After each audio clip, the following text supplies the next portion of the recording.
Okay, so we can start our discussion. Can you please tell me, are you familiar with basic routing switching concept? Yes, yeah. Basic routing switching, perfect. So our training focus is on Fortinet Firewall.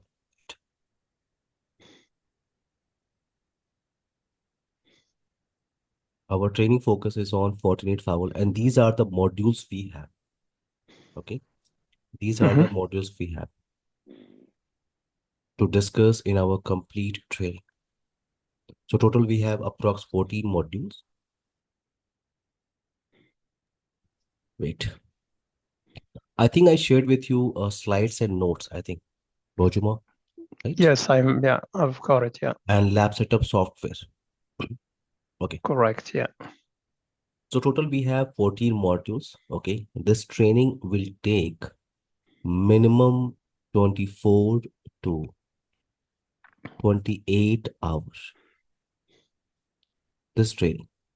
Mm-hmm. And what I can provide you from my side, I can provide you recording after every session. Okay. So we will record this session. And after this session, I will share with you on the same day. And then slides and notes. I think it is already shared with you. Slides and notes and Mm-hmm. lab setup software. Lab setup software is required because for practice, for set up the lab, you need minimum 8 GB RAM in your laptop. If you have 8 GB RAM, then you can set up it. And I can help you. Okay. I can help you to set up Mm-hmm. the lab. Are you familiar with EVNG application? Yes, I did the installation already, but I have got some little problems to I can run help the you. I nodes can help you. because No it problem. doesn't work with console. It works only with HTML login. I can help you. No problem. Okay, dear. Okay. So these are the topics, modules we have to discuss. Total, we have 14 modules. Let's talk about topic discussion first. Okay. What Mm-hmm. topic we will cover in our complete training. So our first topic is called Introduction and Initial Configuration. Into this topic, we can focus on product family. Product family, for example, if you are familiar with any other vendor like Cisco, if you are familiar with Cisco routers, Cisco switches, you know the series, okay? You know which Mm, which series is suitable for my organization, right? So same correct. in case if we are working with FortiGate firewall device, this vendors, Mm-hmm. we need to know which series of the firewall device is suitable for my organization. So we can discuss product family information. Okay, we have entry-level firewall device, we have mid-range firewall box, we have high-end appliance. Then we can discuss how to access how to access this FortiGate firewall. So we have two options. Okay, we have two options. We can manage our firewall device through CLI, through CLI. It's called console, okay? And second option is what? Graphical page. So like all other next generation firewall device, yes, you can manage your complete Fortinet firewall box through graphical page. So 90 to 95% configuration will configure through graphical page, okay? Mm-hmm. But we need to know the basic command idea about CLI. Now, how to create multiple firewall administrator account. If I have multiple admin account to manage this FortiGate firewall device, so we have a topic to discuss. It's called RBAC, role-based access control.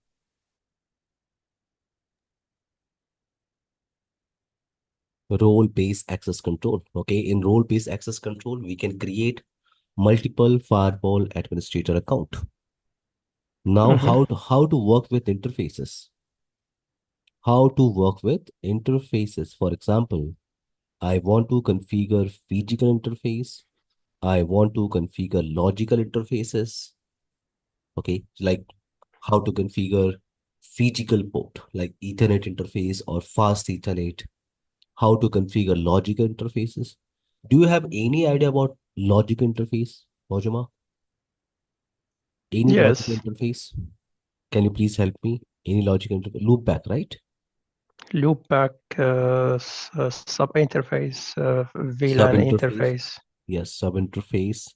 Then what? We have VLAN, Ether channel, right? Ether channel, And we yes. have VLAN interface. VLAN. You can get a new concept here is called a RED interface. This is called redundant interface. So my point is we can discuss how to configure physical interfaces and logical interfaces.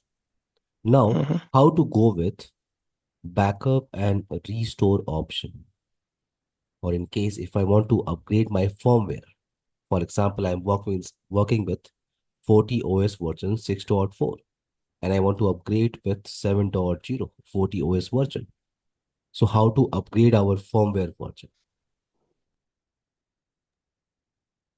This is what firmware upgrade, Mhm. firmware. So these are the topics we have in our first module is called Introduction and Initial Configuration. Only this topic will take minimum 3 to 5 hours. Only this topic. Once you complete this concept, then we can go for routing implementation. Why routing in firewall device? Because for routing feature, we have a dedicated appliance is called router, right? For Mhm. routing feature, we can go with the router device. Why we are configuring routing in next generation firewall? Okay, because see, Fortinet is giving you option like other vendors like Palo Alto, Checkpoint, FTD, Cisco, ASA. FortiGate is giving option to create to configure routing. And here I'm not telling you the story, okay? What is static routing? What is default routing? No. Here I'm telling you how to configure routing in Mhm. FortiGate firewall device, okay? Yes. So Yeah. we can discuss how to configure static routing, how to configure default routing, and yes, we can go with dynamic routing concept. And in dynamic routing, we can focus on these protocols. It's called RIP, Routing Information Protocol. No, EHRP is not our protocol. We can discuss OSPF and how to configure BGP. So these are the protocols we can discuss. Yes, routing is required for, Mhm. for different network connectivity, for different subnet connectivity. Routing is required. Now, what is the next topic? Next topic we can focus on is called NAT implementation, network address translation. If you are familiar with CCNA training, so in CCNA we have three type of NAT, right? We can Mhm. go with static NAT, right? One-to-one mapping. We can go with dynamic NAT. In dynamic NAT, we can create a range of public IP. And yes, we can go with a popular option. It's called what? PAT. Remember these options from CCNA training? If you don't know, no problem. I can revise, No, okay? no, I know that. Yeah. So these are what? NAT concept. But if you are trying to configure NAT in FortiGate firewall, so we have two type of NAT implementation. First, we can go with source NAT, and second option we have is called what? Destination NAT implementation. And to configure source and destination NAT, we have two configuration option. The first option is called firewall policy NAT, and second option we have is called central NAT. So my point is we can configure source NAT and destination NAT with firewall policy NAT, or we can configure source and destination NAT with central NAT. Now, what is firewall policy NAT? What is central NAT? What is this source NAT implementation? What is DNAT scenario? We can discuss in detail with theoretical and practical implementation. It means only this topic will take minimum 3 to 4 hours. Pachuma, clear here? Mhm. Yeah. But NAT, my point is what? NAT we are using only for translation. NAT we are using only for translation. Mhm. If you want to allow your traffic from one interface to another interface in FortiGate firewall, you can configure firewall policy. Okay, for example, I have one FortiGate firewall device. Okay, this portion is what? Your LAN portion. This portion is what? Your WAN side portion. So if you are working with FortiGate firewall device, here we have port number 2 and port number 3. Okay, remember always, FortiGate is not a zone-based firewall. Okay, if you talk about other vendor like Palo Alto, Checkpoint, or Cisco FTD, these are called these are called JVF firewall device.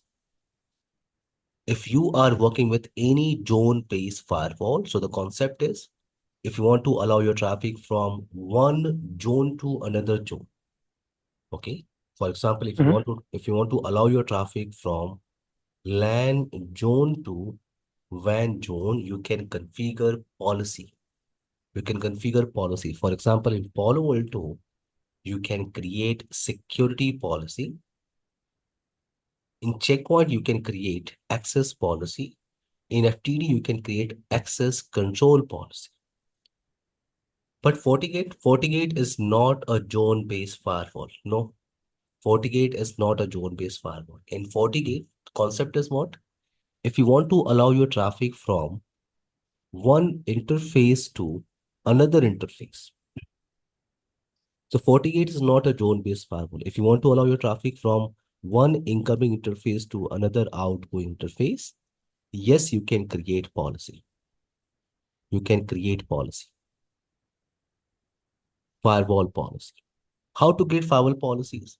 How to create multiple firewall policy? For example, I want to create 100 firewall policy or 200 firewall policy. How to modify a firewall policy, how to delete, how to edit, what is policy order, how to create firewall policy with graphical page through CLI command. We can discuss in detail. Okay, Pojma? Okay. So firewall policy, my point is firewall policy is for to allow your traffic. But in case if traffic is traveling from LAN to WAN side network, yes, we need translation. So we can go with translation option. Now, the next topic is what? Next topic, these are called security profile feature. These are called security profile, or you can say next generation firewall feature. For example, I have one FortiGate firewall device. I have one FortiGate firewall device, and this firewall is connected with LAN side network. This side is called ISP side network. Okay, and this inside machine is trying to communicate with this outside server, for example, 8.8.8.8. So as per your firewall policy, yes, traffic is traveling.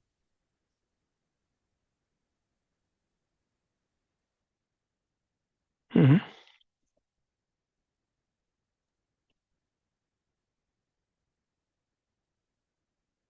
As per your firewall policy, traffic is traveling from one interface to another interface. As per firewall policy, it means this inside machine can establish this connection with outside server. Now, now within a session, this inside machine is trying to download a file from this 8.8.8. And maybe this file is infected with some malicious code. This file is infected with virus. Mhm. So on your firewall policy,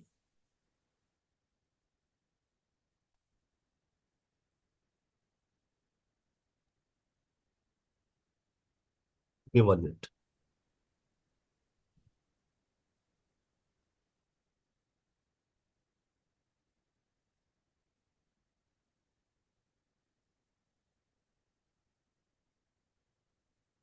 Hello?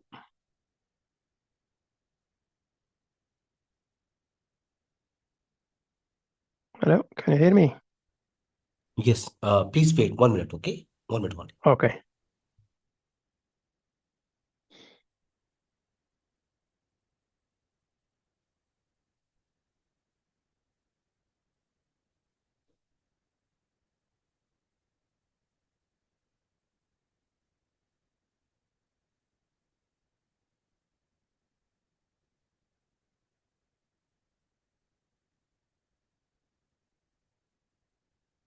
Okay, Pojuma, can you hear me dear?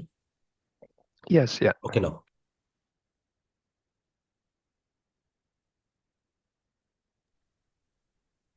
So as per firewall policy, inside machine can establish this connection with Mm-hmm. outside server. My point is what? Is trying to download a file and maybe this file is infected with some malicious code. Okay. So only your firewall policy cannot detect this malicious information. No, because in firewall policy, what you have in firewall policy, you are trying to match only two information, L3 and L4 information. L3 is what? Source IP and destination IP. L4 is what? Service or protocol. So your firewall can only match L3 information and L4 information. But in case inside machine is trying to download a malicious file, your firewall policy cannot detect. That's why we need next generation firewall feature. We need next generation firewall feature. And into this scenario, I can create antivirus profile. Antivirus profile. And this profile I can attach with firewall policy. So now this antivirus profile can detect viruses in database, in data payload based on antivirus signature database. And this antivirus signature database you can download from FortiGuard server. You can download from FortiGuard server. So you need proper license. Mojuma, clear my point? Mm-hmm.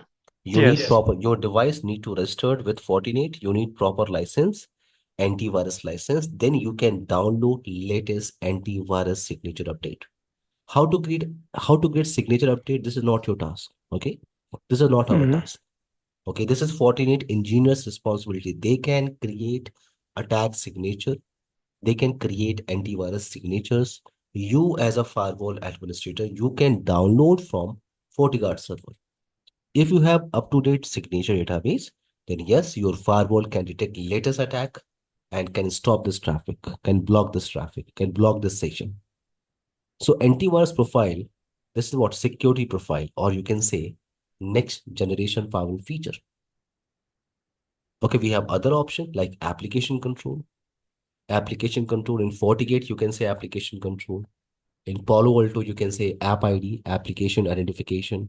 In FTD, you can say app ID. In checkpoint firewall device, you can say application control. So it's a common concept. It's a common concept. So Mm-hmm. FortiGate is a next generation firewall device. So this firewall can detect applications based on application signature data, based on 7 byte of application data. Your firewall can detect what kind of application you are trying to access. So now you can decide if you want to block any application. For example, I want to block Facebook application. In my network, no one can access Facebook application or YouTube application. So you can block, monitor, and allow any specific application, or in case if you want to work with application category.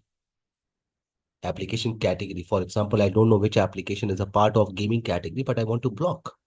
Mm-hmm. Okay, I don't know which application is a part of social networking category, but I want to block. So you can do this with application control. What is web filtering? What is web filtering? So in FortiGate, you can say web filtering, but in case if you are working with other firewall device like Palo Alto, in Palo Alto, you can say URL filtering concept. In Checkpoint, you can say URL filtering concept. Clear my point? What is web Yes. filtering? So in web filtering, your firewall can detect any URL. For example, in my network, I want to block this URL. I don't know anything about this URL, but I want to block. So you can go with any specific URL or website if you want to block, monitor, allow, or in case if you are looking for complete website category. Okay, I want to block all shopping category website. I want to block on news and media category website. So yes, I can go with web filtering profile. What is file Mhm. filter? What is file filter? So in file filter, we can work with file type, or you can say file extension. In Fortinet, you can say file filter. In Palo Alto, you can say file blocking. In FTD, you can say file policy. In Checkpoint, you can say file policy. So what is file filter? For example, in my network, I don't want to allow exe file and PDF file in my network. No one can upload or download exe and PDF file. So I can go Mhm. with file filter. Clear my point, Ojuma? Yes. Yes, So it's clear. my point is, these are called next generation firewall feature. We can discuss in detail, okay? We have a separate session for each topic. Mm.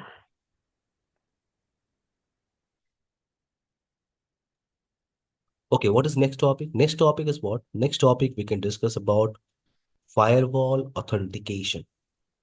Firewall authentication. Why this topic is required? In FortiGate, you can say firewall authentication. If you are working with any other vendor like Palo Alto, this concept is called user ID. In Palo Alto, in Fortinet, you can say firewall authentication. Why we need this concept? For example, I have one FortiGate firewall device. This firewall is connected with a LAN switch, and on LAN side network, I have multiple computers.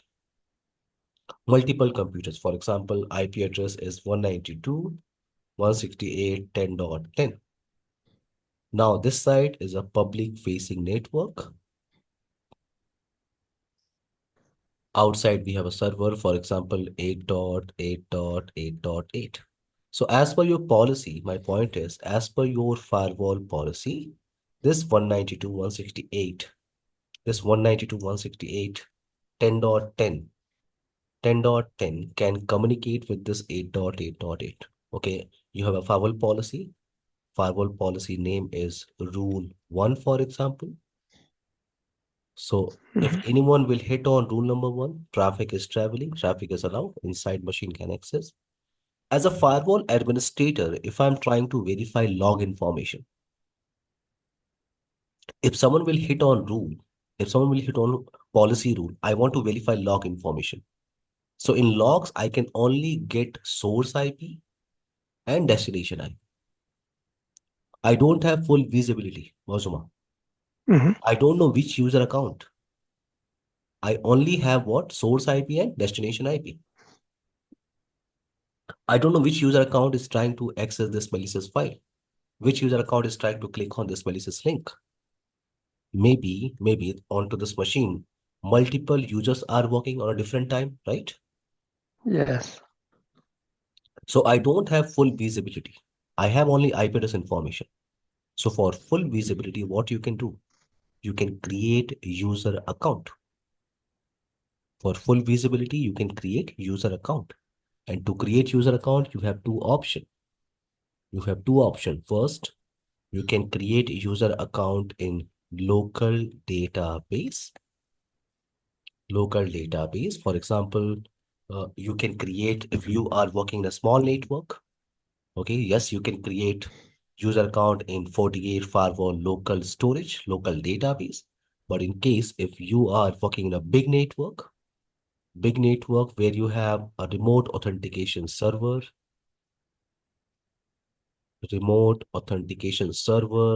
like a Radius server, or maybe you have TechX server or LDAP server. LDAP server you can say, or you can say Active Directory domain and service. How to configure Radius and TechX? This is not your task. Okay. Pojum. Mhm. To configure Radius and TechX, we have a separate engineer is called ICE engineer. So in Cisco, we have a separate book to discuss Radius and TechX protocol. Okay. How to configure LDAP or ADDS server? This is not our task. To configure Okay. LDAP server or ADDS server, we need MCSA engineer, or MCS engineer, server engineer. But my point is, these are what? These are centralized database. Okay. All Mm. the user accounts are available into the centralized database. But in our training, Wajima, I will show you how to do integration because it's an important topic. Okay. And Yes. in a real network, you will get centralized database for authentication. So what we can do in our training, I will prepare one AD server. AD server. It will take maximum 15 to 20 minutes. So we can prepare ADDS server, Active Directory server, and lab server, you can say. Hmm. For example, domain name is abc.com, just example. Yeah. And all the computers, they are the part of this domain. They are the part of this domain. So all the user accounts are available into this database. What you can do as a firewall administrator, you can create integration. You can create what? Integration in between FortiGate firewall and this ADDS server. You are telling I'm using remote authentication data. Now, these are what? These are domain users, right? These are domain users. So all the user accounts are available into the centralized database. Users can log in. Users can log in on these machines. Now, Mhm. as per firewall policy, now you are adding source user information into the policy. Source user, for example, I'm trying to add user one. I'm trying to add user two. So in policy, now I can add user account information. So this domain user, my point is, this domain user first, he will log in into this machine. Then he can initiate his traffic. He can initiate his traffic. Traffic is going to hit on outside server. Outside server. This time we have a full visibility. We have user account information.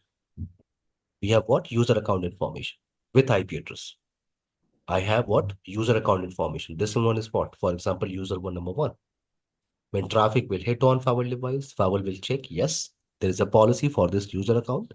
So traffic is allowed, traffic is traveling, and I have full visibility for this domain user. Clear my point, Wazuma? Yes. Yeah, it's clear. Now, what about guest user? In case in my network, I have some guest user. Then guest user, they are not permanent users. Hmm. So I cannot join these computers in our Active Directory domain. No, they are just a guest user. So what I can do for guest user? For guest user, we can use a concept is called captive portal. We can use a concept is called what? Captive portal. And it's a common concept. Wajuma. It's a Hmm. common concept. If you go with Palo Alto, yes, it's a captive portal. If you go with Checkpoint, it's called browser-based authentication. If you go with FTD, this is called what? Captive portal. So we can enable captive portal feature on LAN interface. Captive portal feature. Now you as a firewall administrator, you can create a user account in local database for guest user. Otherwise, no problem. You can use remote authentication database. No problem. Okay, so you can provide username and password to each guest user. You can provide username and password. Now Hmm. with this inside guest user, he's trying to hit on this LAN interface. Then this FortiGate firewall will provide him a captive portal page. Captive portal page. So he need to authenticate first. This guest user need to authenticate first with his username and password. If he is successfully authenticated, then yes, firewall will check is there any rule. for this username and password. Yes, policy is available. So traffic is traveling. My point is you have now this time you have full visibility for your domain user, right? And Mm-hmm. full visibility for your guest user. So this is an interesting topic. It's called firewall authentication concept. I hope it's clear for you. Yes, it's clear. Yes. Okay. Now next we can discuss is called virtual domain. Virtual domain. In FortiGate, you can say virtual domain. If you are working with any other vendor like Cisco, in Cisco, you can say security context or virtual firewall concept. Virtual firewall. It means we can divide our single firewall box into multiple virtual firewall box. For example, I have a firewall device. I have a firewall device, and this firewall is connected with LAN side network. LAN side, we have a switch. And in LAN side network, I have multiple departments, for example, marketing, sales, and HR. So we have marketing department, sales department, and HR department. Now, in case if I'm looking for separate departmental control, okay, or you can say I want to configure separate type of NAT policy, firewall policy, security profile, routing configuration for each department. I want separate departmental control, or you can say I'm looking for I'm looking for layer 3 firewall for marketing and sales department, and for HR department I'm looking for dedicated layer 2 firewall. Dedicated layer 2 firewall. Layer 2 firewall. So what we can do into this scenario, we need three separate appliances. We need three separate box, Mm-hmm. right? If I'm going with three separate box, what about cost? So that's why what we are doing, that's why we can buy a single big box, and with the help of license, you can divide your single firewall box into multiple virtual firewall box. This concept is called virtual domain, or in short, you can say VDOM concept. VDOM concept. So what I can do, I can divide my single firewall box into multiple. So marketing and sales.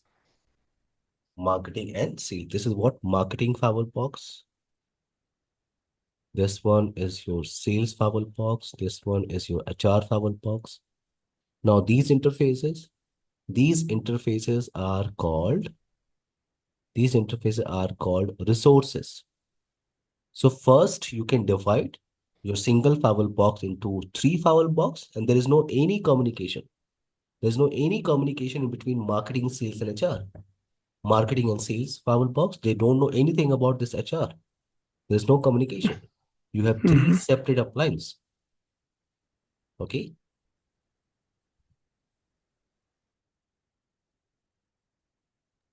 Clear my point, Bojuma? Yes, it's clear. Yes. So now marketing traffic is traveling via marketing firewall box. Sales traffic is traveling via sales firewall box. HR traffic is traveling via HR firewall box. We'll discuss in detail, okay, what is virtual domain, but this is the topic. Okay, I'm giving you basic idea. We can Mm-hmm. divide our single firewall box into multiple virtual firewall box. Clear now? Yes. Now, next topic is what? Our next topic we can discuss about layer 2 firewall. So we can use our complete box in two mode.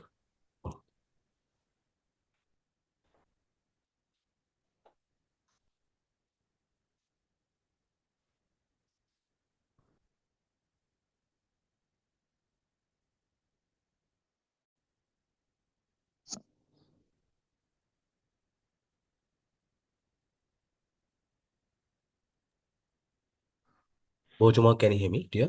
Yes, I can. Yeah. We can use our complete box in two mode. Either we can use our complete firewall box as a layer 3 firewall box, or you can say NAT mode firewall. NAT mode firewall. And second mode is what? We can use our complete firewall box as a layer 2 firewall box, or you can say transparent firewall device. Transparent firewall device. So in case if I have a firewall box, and this box I am using as a layer 3 firewall box. So these interfaces are called L3 interfaces. L3 interfaces. You can configure IP address on these interfaces. You can configure routing onto this box, NAT, and VPN. And it's a complete next generation firewall device, so you can utilize next generation firewall feature. But in case if you are using this complete box as a layer 2 firewall, then so these interfaces are not L3 interfaces. These interfaces are called L2 interfaces. L2 interface. It's not a switch port. It's not a switch port. No, it's a L2 interface. It means we cannot configure IP address on these Okay. interfaces. We cannot configure routing on this box. NAT, no. VPN, no. No. But it's a next generation firewall device. So we can utilize next generation firewall feature. So the point is we have limitation with layer 2 firewall, right? Mm-hmm. I'm using my box as a layer 2 firewall box. We have limitation, right? We cannot configure IP address on interfaces. We cannot configure routing, NAT, VPN. No.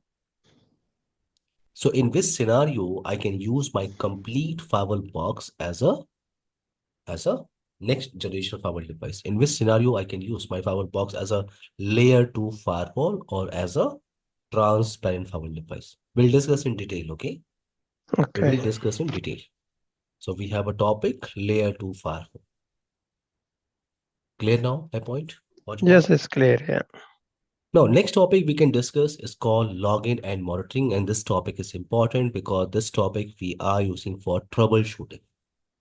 Okay, once you configure everything, for example, NAT, routing, interface configuration, policy configuration, security policies, VPN, high availability. Once you configure everything, what is the next step? The next step is what? We need to verify log information, right? Mm-hmm. If someone will hit on NAT policy, I want to verify log. If someone will hit on firewall policy, I want to verify log. If VPN tunnel up, VPN tunnel down, I want to verify log. So I'm looking for logs to diagnose problem, to troubleshoot my network. And to store our log, we have two options. We can store all our FortiGate logs in local database.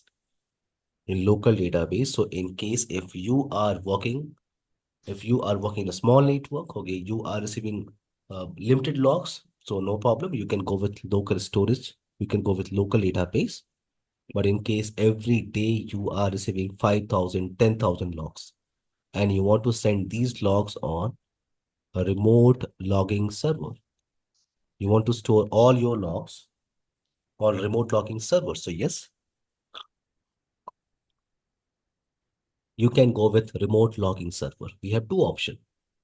We'll discuss how to send logs on syslog, how to send logs on SNMP. Yes, I will show you practically how to send logs on these remote logging servers. But if you go with Fortinet product, so in Fortinet, we have a dedicated appliance is called FortiAnalyzer. Okay, Ojuma. Mm-hmm. Yes.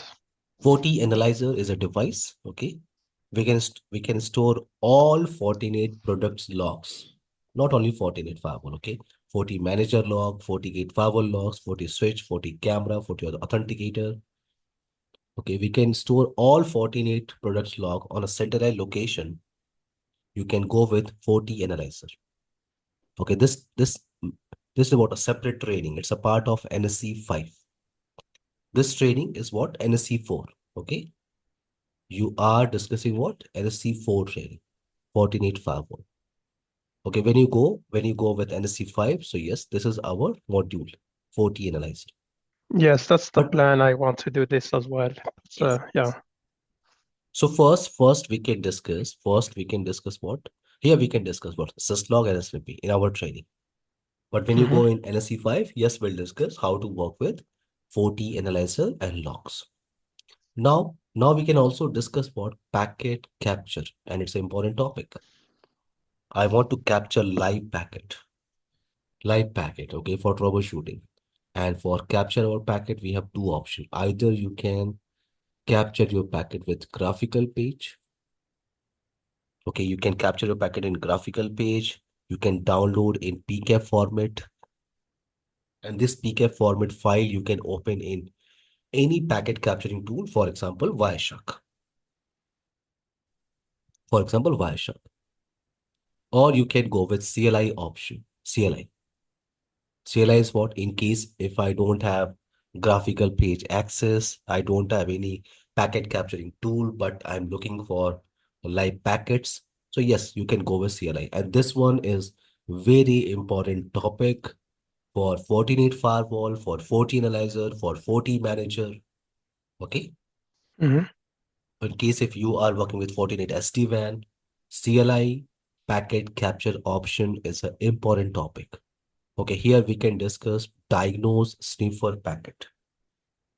We can discuss what? Diagnose sniffer packet command. It's a command, diagnose sniffer packet. It's a common command. You can use in FortiGate firewall, in FortiManager, in FortiAnalyzer. Clear now?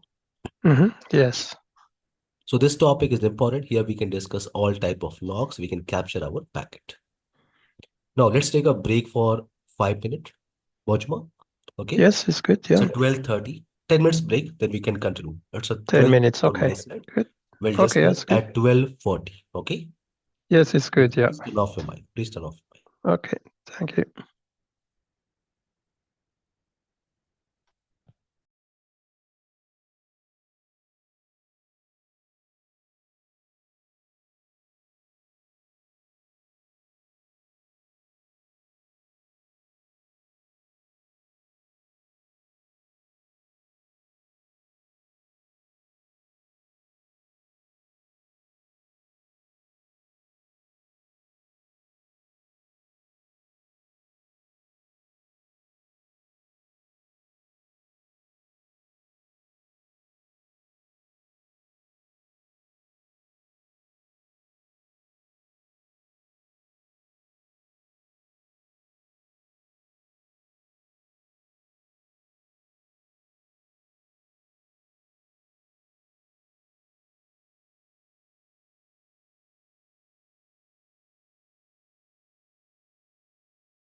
Hello, dear. Can you hear me? Bonjour.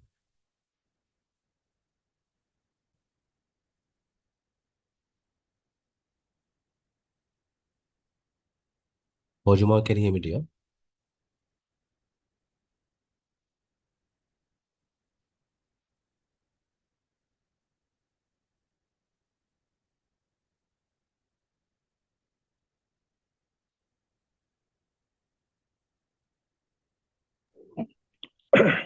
Hello, dear. Can you hear me? Yes, I'm back. Let's continue our topic now. Okay. Mhm. Okay. So now we can discuss module number 12 and 13. These two topics are related with VPN implementation. VPN implementation. So first we can discuss about what is VPN technology, why we need VPN, what is the feature to use VPN, what is the benefit. If you talk about implementation, so we have two type of VPN implementation here. The first option is what? IPsec VPN. And second option is what? SSL VPN. IPsec VPN we are using for site to site VPN connectivity. For example, you have branch office A and branch office B. If you want to connect these two branch office over this public network, in a secure manner, so you can establish a tunnel. You can establish a site-to-site VPN tunnel in between site A and site B. This is what site-to-site VPN tunnel implementation. For site-to-site in FortiGate firewall, we have three lab to discuss. First, we'll discuss about route base site-to-site VPN. Second option, we have what? Policy base site-to-site VPN. And third option is what? Template based site-to-site VPN. So we have three lab only for site-to-site VPN. And to implement site-to-site, we can go with IPsec. Clear my point? Yes. For branch-to-branch connectivity, we can go with IPsec. Now, what is SSL? What is SSL VPN implementation? So let's talk about one more VPN. Is called remote access. Remote access. Remote access VPN. Give me 1 minute. Mhm. Remote access VPN. In remote access VPN, outside user, you can say, wait, this outside user, you can say he's trying to access company private resources. Okay, this side, this portion, for example, is your DMZ portion. This side, you have multiple servers like web server, SMTP server, DNS server, and FTP server. This outside user trying to access company private resources. He has simple Wi-Fi modem at his home. You can say internet connectivity. So to access private network over this public network, this outside user, he can establish a connection. He can establish a connection with his mobile phone, laptop, or desktop with this VPN gateway device. And once this connection will establish, then yes, this outside user can access private resources. This type of connection is called a remote access VPN connection. And to configure remote access VPN configuration, we have two options. You can go with IPsec or you can configure with SSL. So both options are available for remote access VPN implementation. For site to site, we have only option IPsec. But Mhm. for remote access, we can go with IPsec or we can go with SSL. Now the point is, what is the difference? What is the difference in between IPsec and SSL? Because for remote access, we have both options, right? So Mhm. what is the difference and which one is a popular option and why? Which one is a popular option and why? For example, IPsec or SSL, which one is a popular option for remote access VPN implementation? So we'll discuss the difference. And now if we talk about SSL VPN, so yes, this is our topic, SSL VPN. In SSL VPN, we can discuss two topics here. We can discuss two type of implementation. It's called web mode. And second option is what? Tunnel mode. So we have two options, web mode and what? Tunnel mode. My point is, only these two topics will take minimum 4 to 6 hours. Only these two topics. Ojma, clear? Okay, yes, clear. Now, what about high availability? This is common concept, high availability. In FortiGate, you can say high availability. In Palo Alto, you can say high availability. In Checkpoint, you can say clustering. In FTD, you can say failover concept. So what is high availability? I have one FortiGate firewall device. I have one FortiGate. I have a simple topology, for example. Okay, this firewall is connected with LAN side network. These are LAN computers. Okay, this portion we are using as a ISP side network. Now into this topology, everything is working fine. Oh, fine. Okay, you have IP address, for example, IP address on port number 2, IP address on port number 3. Port number 2 is your LAN interface. So I'm using 192.168.10.1. This is your public facing interface. So IP address, for example, 99.99.99.100.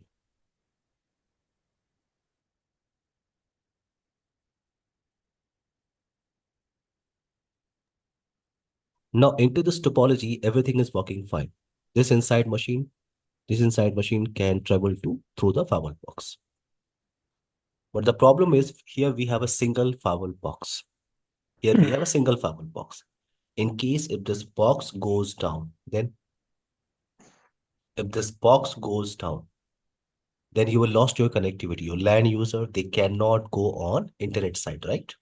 Ojma? Yes, yeah. So we can go with backup plan. We can go with backup plan. What I can do, I can add one more firewall here. I can add one more firewall. This is firewall box 1 and this is what? Firewall box 2. I can add one more firewall. Let's change our topology now because I have one more firewall. So this portion, this is what? Switch number 2. This is switch number 1. So now ISP, now LAN portion. So second firewall box I'm using for high availability.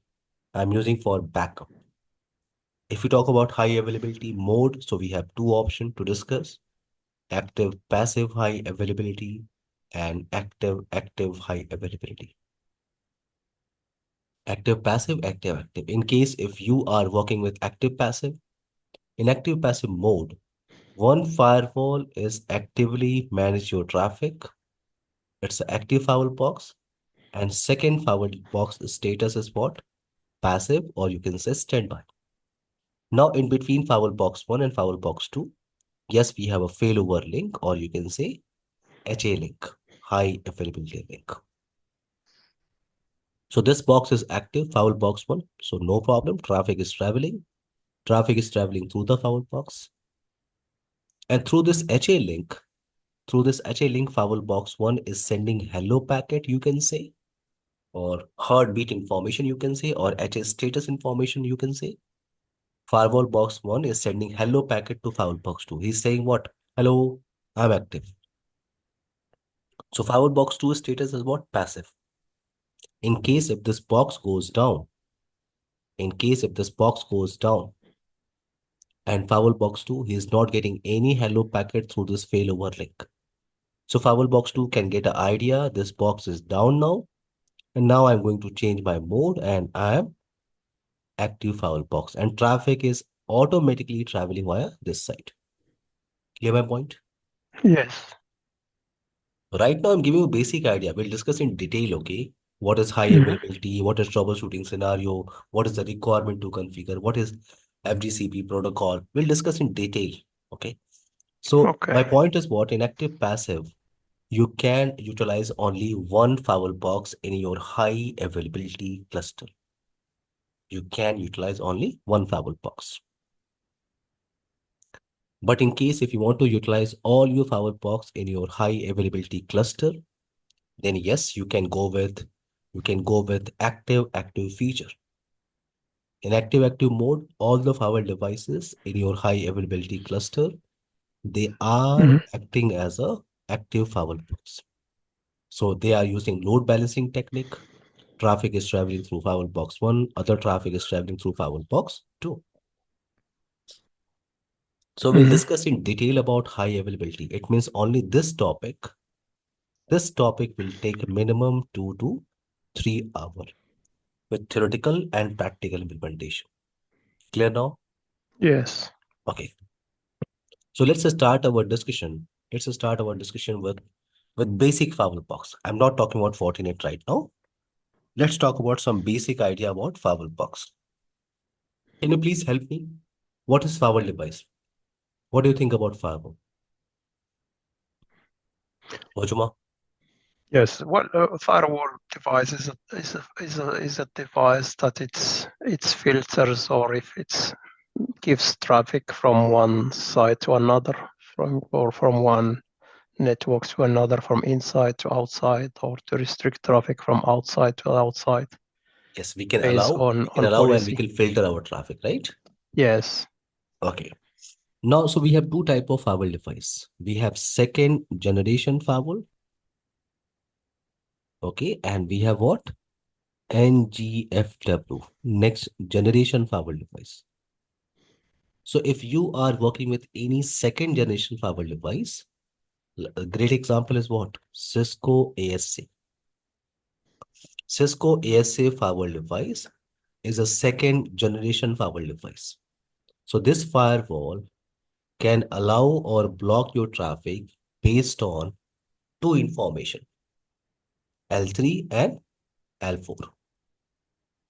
So this firewall can take a decision based on L3 and L4. So this firewall can only detect source IP, can only match source IP, destination IP, service and protocol, and you can decide you can allow or you can deny your traffic. But now everyone using next generation firewall device. Why? Because I want to detect malicious information in within a session. I want to detect application. I want to detect malicious URL. I want to detect file type or file extension. So yes, we can go with next generation firewall device. And for next generation firewall device, we have multiple vendors in the market. Palo Alto, Fortinet is a vendor, Checkpoint is a vendor, Cisco, FTD. So they are what? They are the vendors. Our focus is on what? Fortinet firewall, right? So this is Mhm. what? Next generation firewall. So what is firewall exactly? Firewall is a system, you can say. Or firewall is just like a router, okay? Wait, I have a router device. So what is firewall? Firewall is just like a router. Like in router, we can configure routing. Yes, you can configure in firewall device. Mhm. In router, we can configure NAT. Yes, you can configure in firewall device. In router, we can configure VPN. Yes, you can configure in firewall device. So firewall is just like a router, Mojama. Okay. But yes, in Yes. firewall, we have some advanced feature which router cannot provide you. We have some advanced feature which router cannot provide you. Clear my point? So what, Yes. what is firewall? Firewall is a system, you can say. Firewall is a system or group of system that can manage access between network. Between network means what? I'm talking about, I'm talking about LAN network, WAN network. What is LAN network? Your private NAT. Your private network is called what? LAN network, right? Mhm. What is WAN network? Your public side network. Your public side network is called what? WAN network. So we are familiar with LAN and WAN concept. What is DMZ? In firewall, we have one more type of network is called DMZ network. So we are familiar with LAN and WAN, right, Bojma? Yes. What is DMZ? Any idea why we need DMZ network? Let me tell you. See, here we have a firewall box. Okay. Here I have a firewall device. Any firewall device. Okay. Any firewall device. Any vendor. So this portion is your LAN side portion. And in your LAN side portion, you have multiple servers this side. For example, this is your web server. This is your SMTP server. This is your DNS server, for example, FTP server. Yes, company computers, desktop, laptop. This side we have, yes, Mm-hmm. and some company confidential servers we have this side. So this side is what? LAN side network. So what I'm doing, I'm trying to put all my devices in LAN side network. Now this side is called what? ISP side portion, ISP side network. Now into this scenario, I want to allow some traffic from outside. I want to allow some traffic from outside. For example, this outside machine can access this web server, for example. So to allow our traffic in firewall device, we can configure what? Policy, right? Mm-hmm. We can configure policy. I'm not talking about how to configure firewall policy. No. Okay. How to configure firewall policy, we'll discuss. But my point is what? We need policy to allow our traffic, right? Yes. And in a policy, what I can do, I can add L3 and L4 information. So in policy, I can add source IP. Yes, this is source IP. Destination IP. Yes, this is destination IP. Service and protocol. Yes, port number 443, for example. This is web service. So I can configure my policy. And my point is, as per firewall policy, this outside machine can communicate with this inside web server. No problem. Because of your firewall policy. Mm. Okay, but the point is, this traffic is coming from ISP side network. This traffic is coming from untrusted network, right? Yeah. So it may be possible this traffic is trying to compromise. This traffic is trying to compromise your other devices. Can try because traffic is coming from untrusted network. So what we can do into the scenario? We can put these servers, we can put these servers in a separate network. What I can do? I can create a separate network here. This is called DMZ network. It's just a name, okay? Just a name. Yeah. You can use my name, your name, no problem. So here we have a switch and I can connect my servers like this is web server, this is SMTP, DNS, and FTP. So now I can put these servers, okay, in a separate network because these servers are publicly allowed. These servers are publicly allowed for outside user. So this Mm-hmm. time traffic is coming from outside, no problem. Traffic is coming from outside. It's going to hit on this public facing interface. And as per your configuration, your firewall will redirect this traffic on DMZ side network. How to redirect our traffic, I will show you practically. Okay. Mm-hmm. Into this scenario, we'll discuss DNAT concept, destination NAT. I will show you practically how to redirect our traffic. So my point is outside user will hit on this public IP address, will hit on this public face interface. When firewall receive this traffic, it will redirect this traffic on DMZ network side. So your LAN portion Your LAN portion is now secure. Clear now, my point?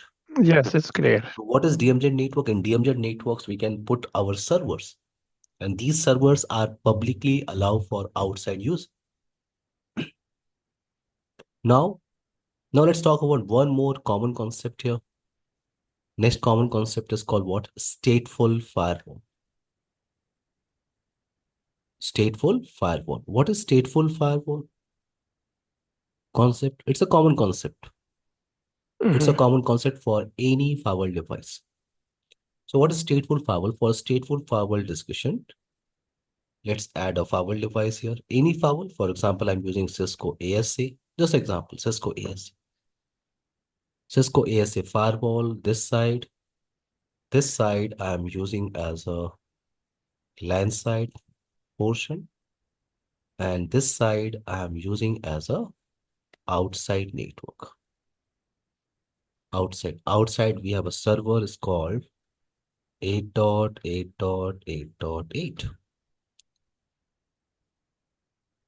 Now, this inside machine, this 192.168.10.10, this is inside machine. So we are using ASA firewall box because our topic is what? Stateful firewall. So if we talk about ASA firewall box, its work with a concept is called security level.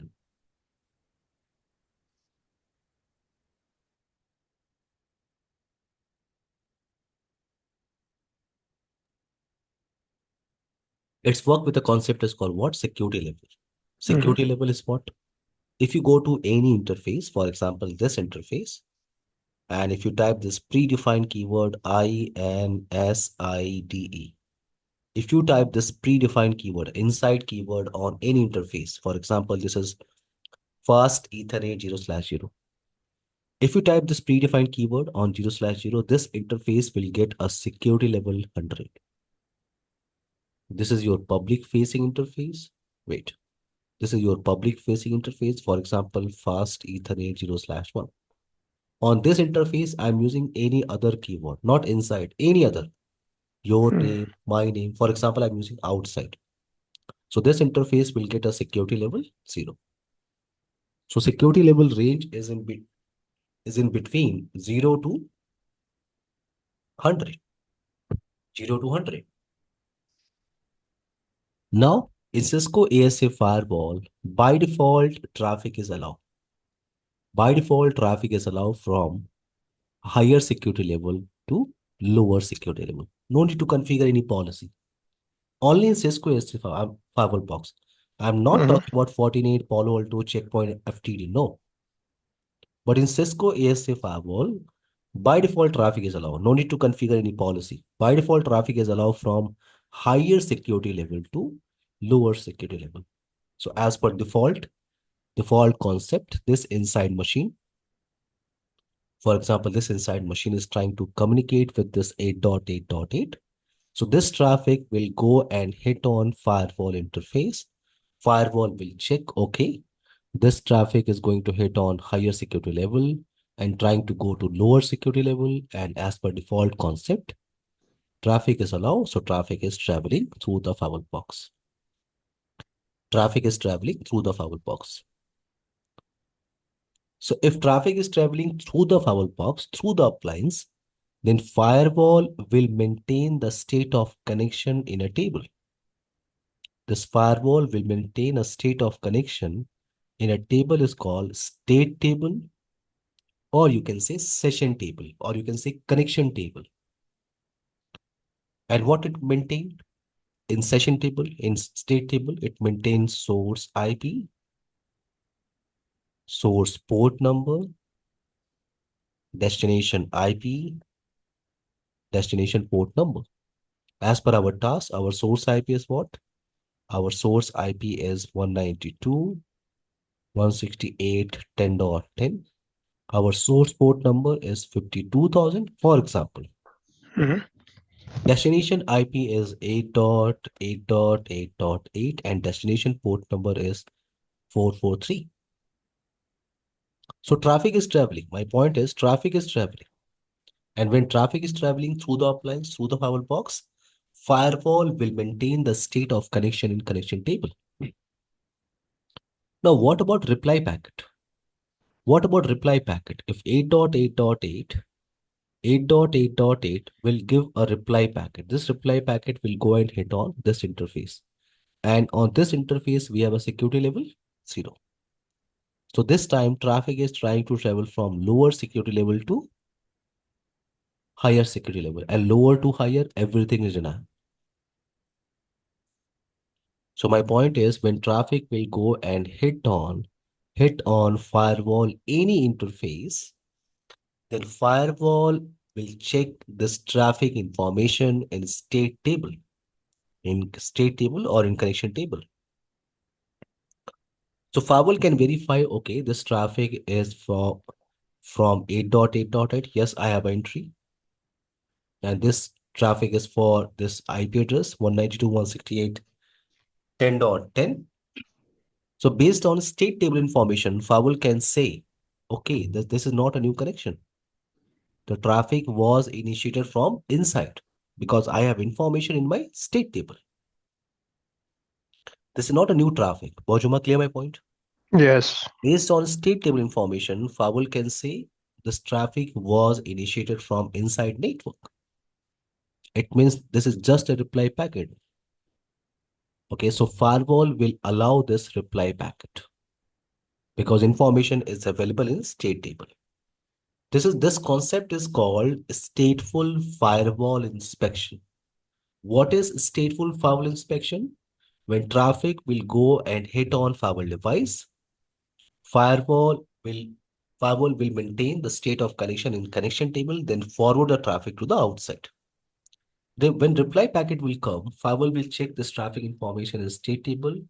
If information available, traffic is allowed, otherwise drop. So firewall is what?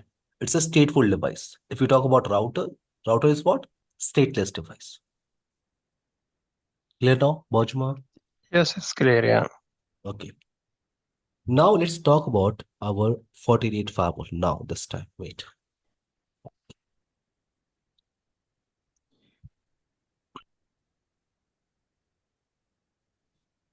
So now in Fortinet, let's start our discussion with certification first. Certification first, wait.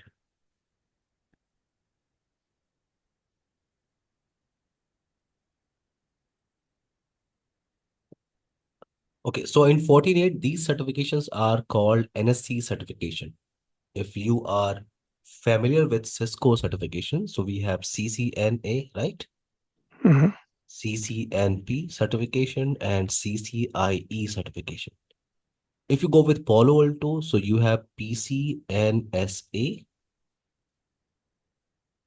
or you can go with PCNSC certification. In Checkpoint, what we have CCSA and CCSE certification. In Fortinet, this is called NSC certification, Network Security Expert. And in Fortinet, we have these certification, NSC 1, 2, and NSC 8. Now Fortinet changed his certification method. Now we have two type of certification method here. It's called FCP now and FCSS. In Fortinet, we have two type of certification now, like Cisco, like other vendor. Mm-hmm. FCP and FCSS. What is FCP? To become FCP expert, you need to pass two examination. The first one is what? NSC 4, Firewall Training, and then FMG, FortiManager Global Certification. If you pass these two examination, you can become FCP certified professional, Fortinet certified professional. And to become FCSS, you need to pass Enterprise Firewall, Global Certification, and Fortinet SD-WAN certification. So this is the sequence, Bozoma. This is the Yes. sequence. First, you can start with Fortinet Firewall. Then you can go with FortiManager and you can also learn what FortiAnalyzer. Then you can go with Enterprise Firewall Training. then you can go with Fortinet SD-WAN. This is sequence exactly. Clear now? So you are here right now. Is it Fortinet still Firewall. possible to have this exam in NSE4, or it doesn't exist anymore? Because I thought that it doesn't exist. There is now FortiGate Administrator Yes, exam. you can give any examination. There's no requirement something. Okay, you can give directly. For example, if you want to give enterprise firewall exam directly, you can give, no problem. No, I'm talking about NSE4. Does it still exist as exam? It's a separate exam. Yes, it's a Fortinet firewall exam. It's a FCA something, Fortinet Certified Administrator. Correct. Yeah, that's the one. But it's for the version 7.4. Yes. Is it? See, 7.4 just a operating system. What's more? Okay. 7.4, 7.2, 7. It's just a operating system. Okay. But topics are same. Oh, the Topics are same. same. Okay. Everything is same. Yes. Concept is same. Only OS version change. Okay, now let's talk about firewall feature need to review. So I'm not talking about Fortinet. I'm not talking about Fortinet. No, I'm talking about any firewall vendor. Okay, I'm a network administrator. I want to Mhm. buy a firewall device for my organization. Okay, but before buy a firewall box for your organization, you need to review some feature. You need to review some feature. Okay, these are the features you need to review before buy a firewall device. So the first feature is what? Architecture. You need to know the architecture of each vendor firewall. For example, if you talk about Checkpoint, so what is Checkpoint? Checkpoint is a software-based firewall. Okay, in Checkpoint, you can download this Gaia operating system from Checkpoint website. Okay, you can download this operating system from Checkpoint website, and this operating system you can install in your laptop, in your desktop, and you can use your laptop or desktop as a complete firewall box. This is Checkpoint architecture. Clear my point? Yeah. So here's the option. Prefer a software firewall that you can install on new or existing PC, or you can go with dedicated appliance. Number of sessions. Number of sessions, yes, it's important because if I'm working in a big network, so I cannot go with entry-level firewall box. Let me show you. If you go with Fortinet, so these are Fortinet products. We have Fortinet entry-level appliances, 30 to 90 series. These are entry-level firewall box. Yes, we have mid-range firewall box, 100 to 900 series. We have high-end appliance, 1000, 3000, 6000. And you can also go with changes-based management. So my point is, before buy a firewall device, hardware device, you need to review some feature. You need to do some research also. Okay. For example, Fortinet firewall data sheet you can check. Like other vendor, I'm talking about Fortinet. So yes, you can check Fortinet data sheet.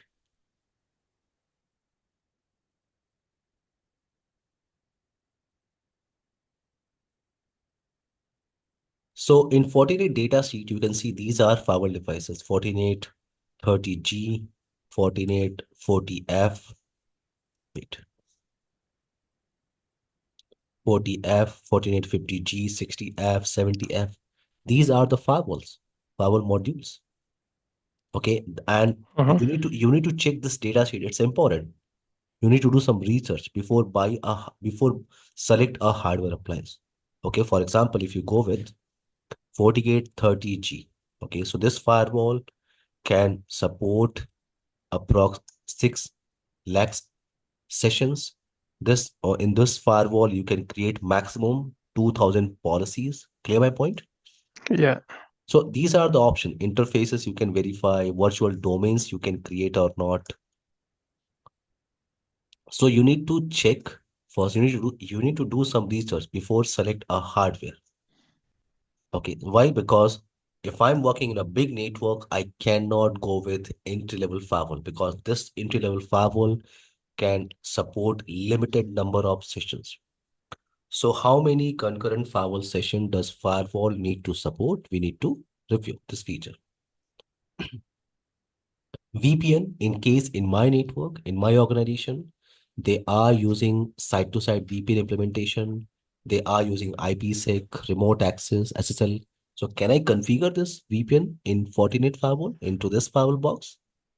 In case if I'm looking for integration, so can I integrate this firewall device with any other servers like Exchange Mail server, SharePoint collaboration server, or Radius server, TechX server, LDAP server? Is it possible? In case if I want to manage this firewall device through CLI command, through graphical command console, through SSS, Telnet, SNMP, is it possible? Can I manage? Now, need centralized management. So if I have multiple firewall devices, so is it possible to manage these multiple firewall devices from centralized location into this vendor?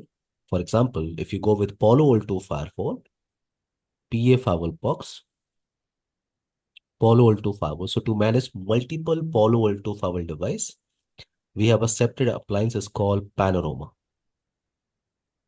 Panorama is a device.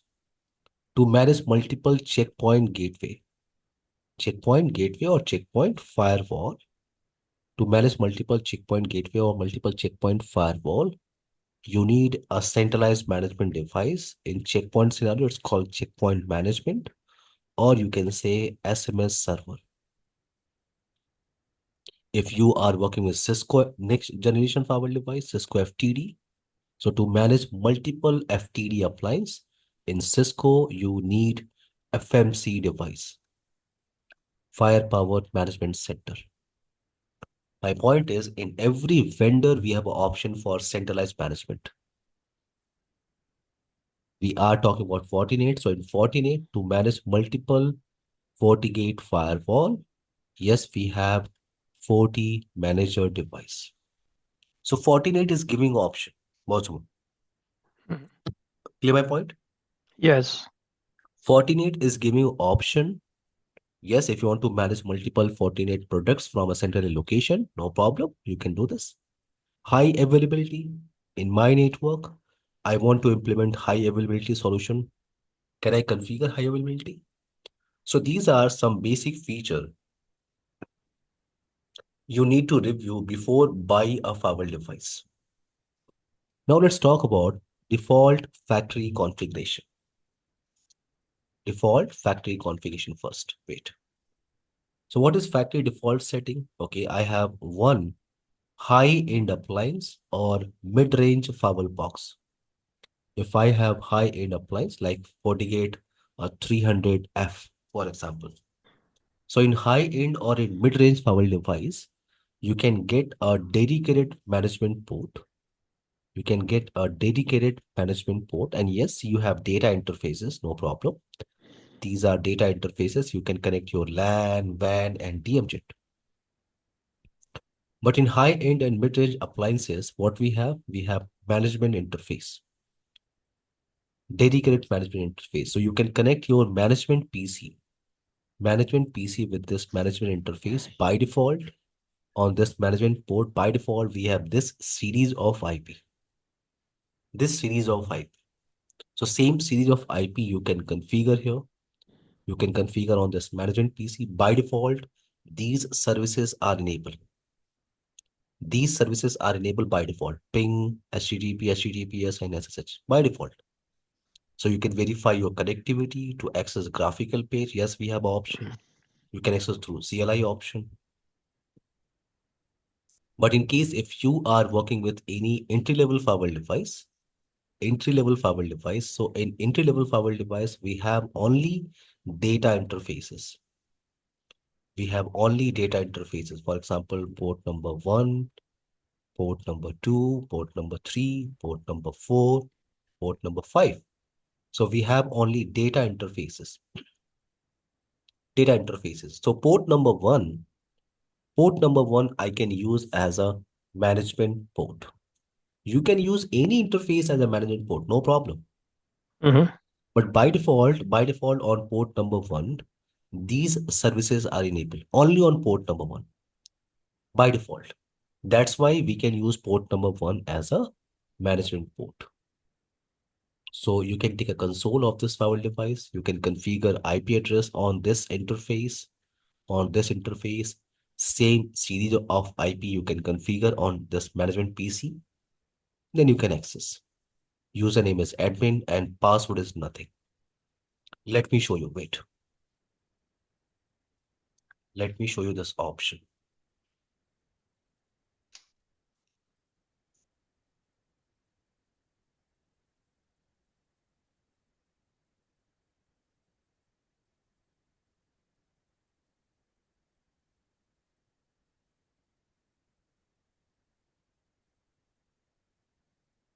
So I have a simple topology. Wait.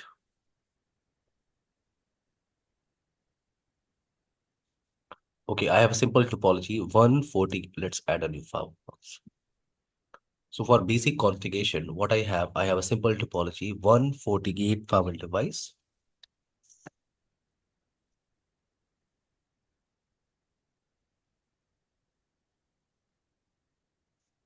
140 firewall device and one management PC. So this cloud is what in my topology? This cloud is my management PC. Simple topology. One firewall and Yeah. one management PC. You can start this Fortinet firewall box. You can double click on Fortinet. You can take a console. This will take time. Okay. Wait. So let's take a break for 10 minutes. Okay, Pachwa? Okay, that's good. Yeah. It's a Thanks. 121 on my side. We will continue at 1:30 after 9 minutes. Okay. Okay, that's good. Yeah. Please turn off your mic. Okay.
Hello, dear. Can you hear me? Mojuma, can you hear me, dear?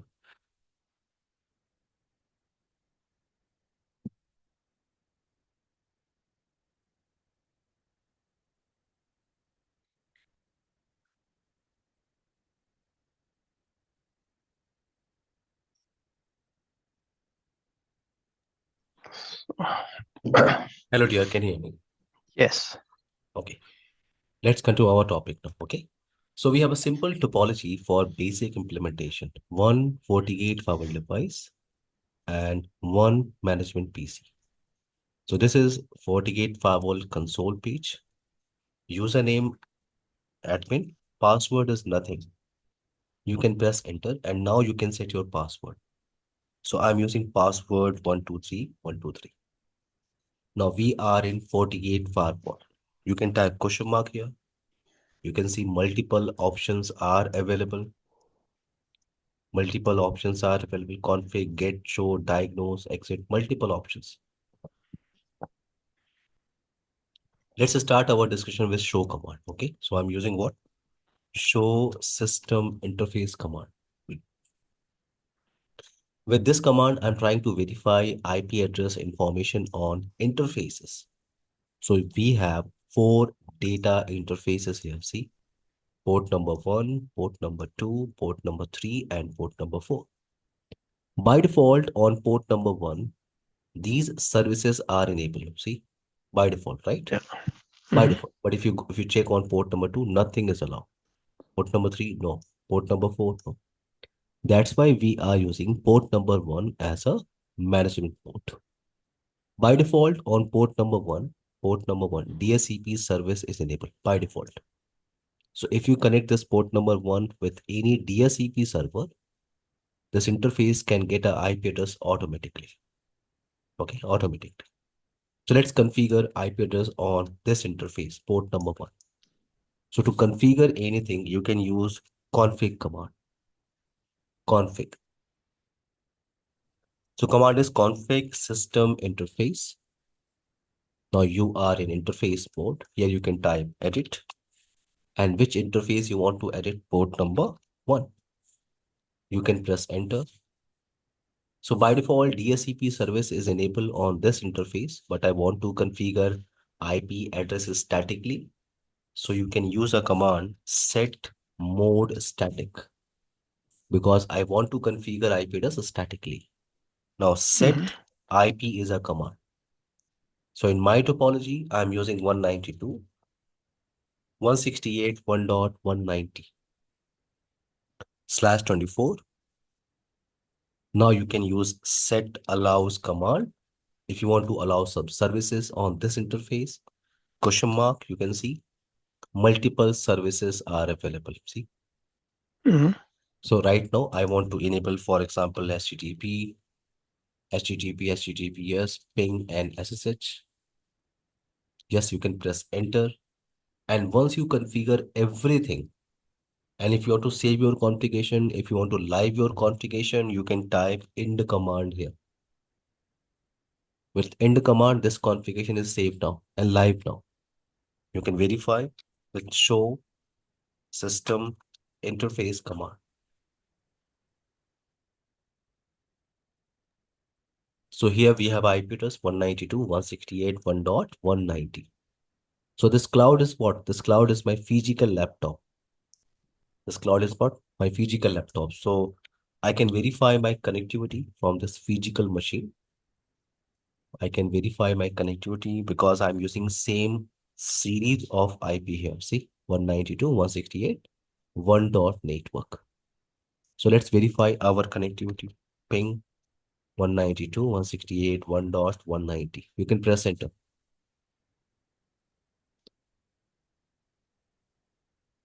1.190. I'm getting reply, right? Wajuma? Mm-hmm. I'm Yes. getting reply. If I'm getting reply, so you can open any browser.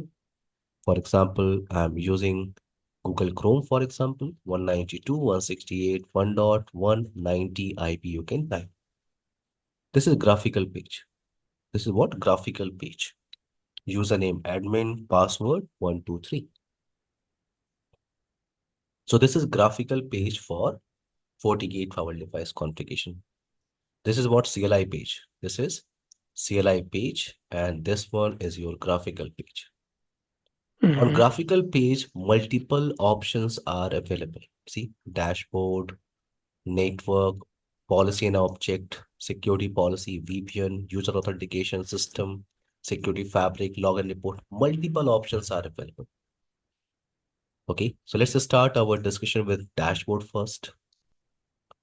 Let's start our discussion with dashboard. Okay, before dashboard, you can see here FortiGate VM64 KVM. So we are working in testing scenario, right? And Mm-hmm. into this testing scenario, we have VM firewall box. So you are getting a name FortiGate-VM64-KVM. In case if you are working with FortiGate 90D 60E model, so you can get your model name here. Clear now, my point? Yes, it's clear. Now, so here let's talk about our dashboard first. Dashboard, status.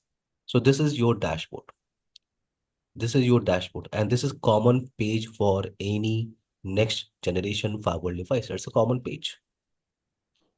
So in dashboard, we can verify some information. Let's start our discussion with system information first. On dashboard, system information. So this is FortiGate firewall host name, FortiGate-VM64-KVM. It's a host name. If you want to change this host name, no problem. You can go to config system global command and set host name as a command. Set host name. And I'm using this firewall device as a firewall box 1. You can press enter, and to save your configuration, to live your configuration in FortiGate, you can type in the command. You can refresh this page. You can refresh this page and you can verify now. See, host name is now firewall Mm-hmm. 1. This is device serial number. We are working with firmware version, FortiOS version 7.0.11, build version 0489. Mode of this firewall device is what? NAT mode. So we are working with layer 3 firewall box. System, date and time information you can verify. Uptime you can verify. WAN IP unknown because it's a new firewall device. Now, license page, yes, wait.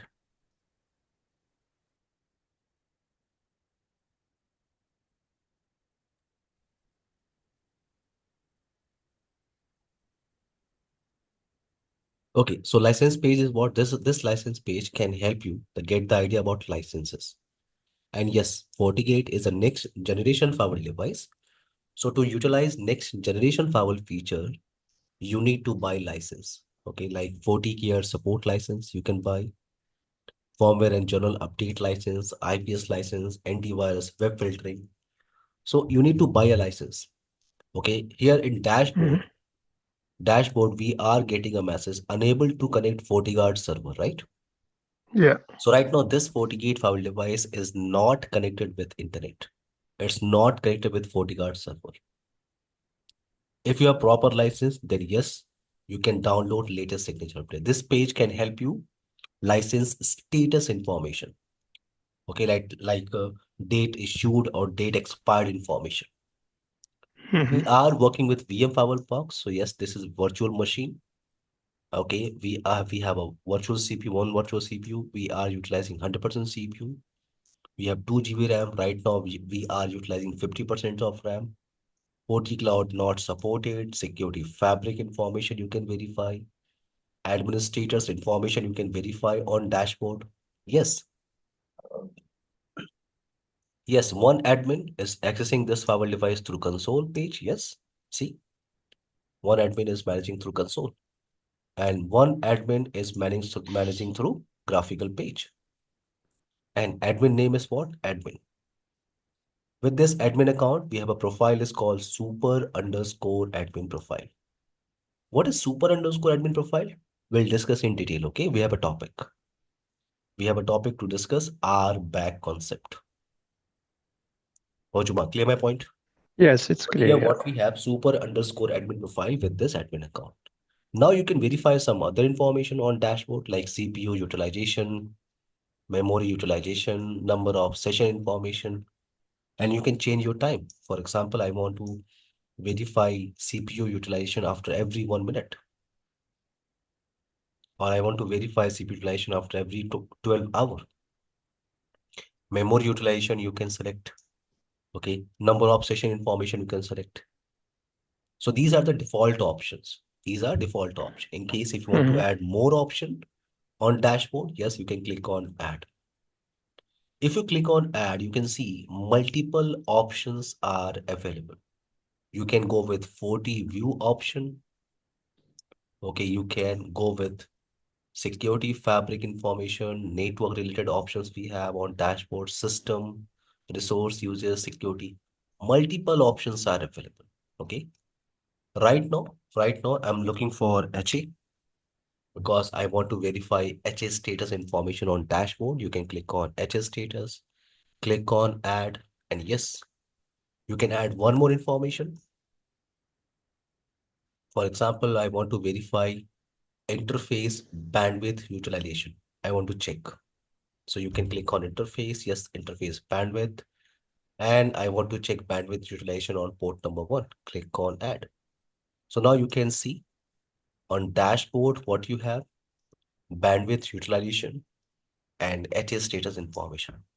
This firewall is not participating in any failover configuration. That's why HA mode is what? Standalone. Clear now my point, Ojma? Yes. Now let's talk about RBAC concept. Wait. Let's talk about RBAC, role-based access control. So we can create multiple firewall administrator account. RBAC is a common topic for any firewall device. So we can create multiple firewall admin account. Okay, I have a one FortiGate firewall device. And to manage this FortiGate firewall device, yes, I can create multiple admin account. For example, I can create admin 1. I can create admin 2 account. No problem. I can create admin account. But I want to define the different level of access or privilege to each admin account. For example, admin 1. Admin 1 is my L3 administrator, or you can say my main administrator. Okay, so I want to give him permission. I want to give level of access. Whenever he will log in, whenever this admin 1 will log in into this FortiGate firewall device, he can do any kind of changes. He can do any kind of changes. What about this admin 2? So admin 2 is my L1 administrator. It's my L1 administrator. I want to give him permission, or you can say level of access, read-only access. Whenever he will log in into this FortiGate firewall device, he can only read the configuration. He cannot change anything. Clear my point? The task. Yes, it's So clear. for this, what we can do in FortiGate, we can create, this is admin 2, we can create admin profile. We can create what? Admin profile. So I'm trying to create admin profile, for example, L3 admin. It's just a profile name. Okay, you can use any name here. It's just a profile name. And into this profile, I'm trying to add privilege, you can say, level of access, you can say. I'm trying to add full access permission, full access permission. So whenever this admin, this profile I can attach with admin 1. So whenever admin 1 will log in into this FortiGate firewall device, he has full access. He has full global access. He can do any kind of changes. Now I'm creating one more profile. Admin profile is called L1 admin profile, L1 admin profile.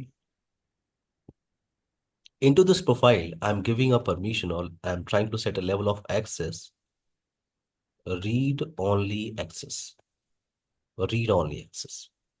And this profile, yes, I can attach with admin 2. So whenever admin 2 will log in into this FortiGate firewall device, he can only read the configuration. He cannot change anything. Clear this point? Are back? Yes. Let's try to implement.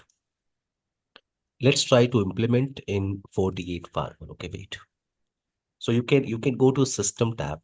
You can go to system tab and you can see here is the option administrators and admin profile. If you click on administrators, you can get all firewall administrator account information. So yes, this one is a default admin account.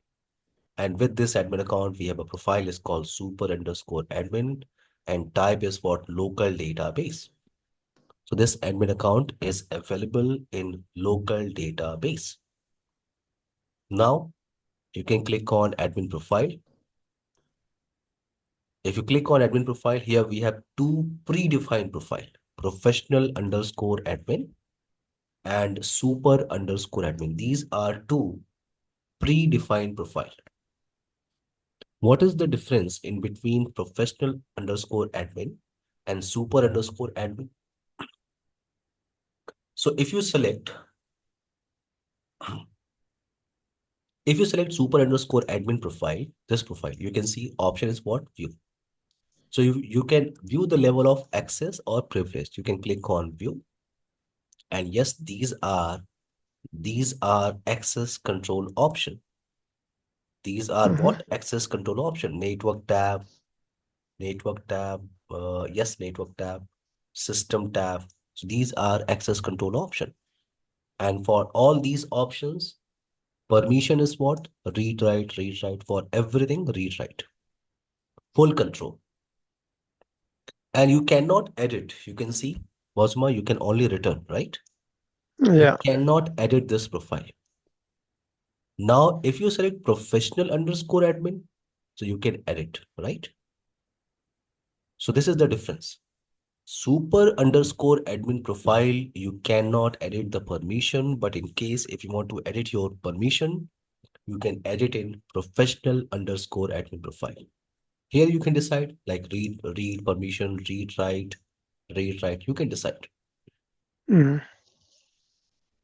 So we have, this is the difference in between super_admin and professional_admin. Now you can see with super_admin,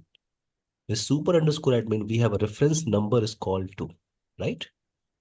Mm-hmm. Reference number is 2. What is reference number? This reference number will give you the idea this profile you are using somewhere in configuration. Somewhere in configuration. If you want to verify, yes, you can click on to. This will show you, it will show you, see, this profile you are using for single sign-on administrator and this profile you are using for system administrator. So you can verify with this reference number, you are using this profile somewhere in configuration or not. Yes, professional_admin profile. We are not using anywhere right now. That's why reference number is 0. So these are two predefined profile. If you want to create your own custom profile, okay, your own custom profile, okay. So these are what? These are, wait, these are what? L3 admin profile, L1 admin. These are what? These are custom profile. You can create your own custom profile. You can just click on create new. You can give a name for this profile. For example, I'm using L3 admin, just a name, just a name. Mm-hmm. And into this profile, you can set a permission. You can go with none, read or read write. So I'm giving read write for everything. Just click on OK. Let's create one more profile. So I'm creating L1 admin profile. And into this L1 admin profile, I'm using permission what? Read. For everything, read permission. Just click on OK. Just click on OK. And now let's try to create admin account. You can click on administrators. You can click on create new. You can click on administrators. Now you can give a name for this admin account. So admin1, for example, admin1 type. Here we have a type is called local user. Local user. It means I'm trying to create. I'm trying to create this user account in FortiGate Firewall local database. In case if you have any remote authentication server, no problem. Just click on here, match a user on remote server group. You can just add your remote user group information. Clear now? Yes. But right now, into this basic implementation, we don't have any remote authentication server we can discuss here.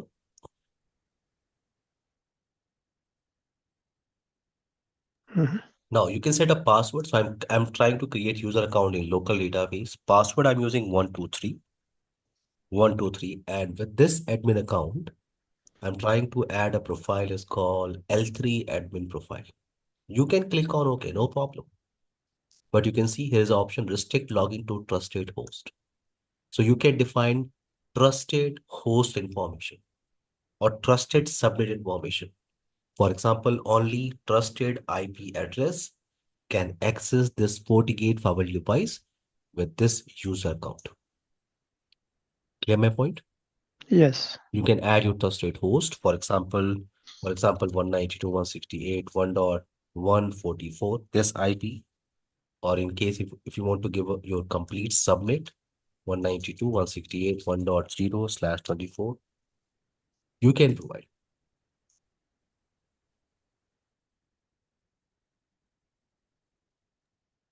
Right now, I'm not using this option. Right now, anyone can access. Just click on OK.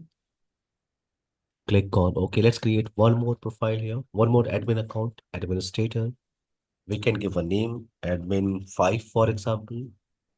Password 123, and profile. I'm trying to add L1 admin profile. Just click on OK.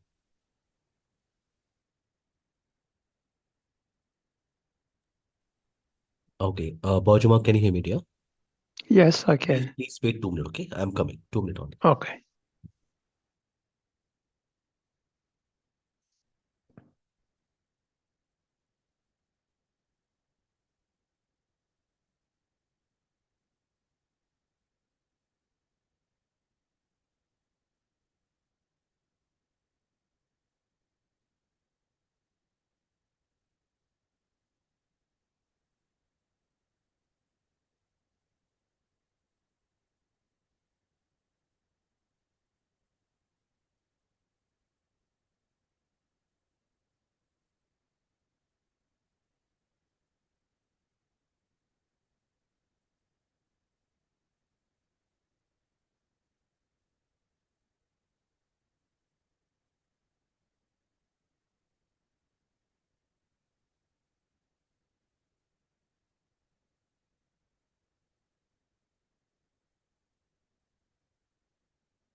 Hello, dear. Can you hear me? Bajuma. Yes, I can. Yeah.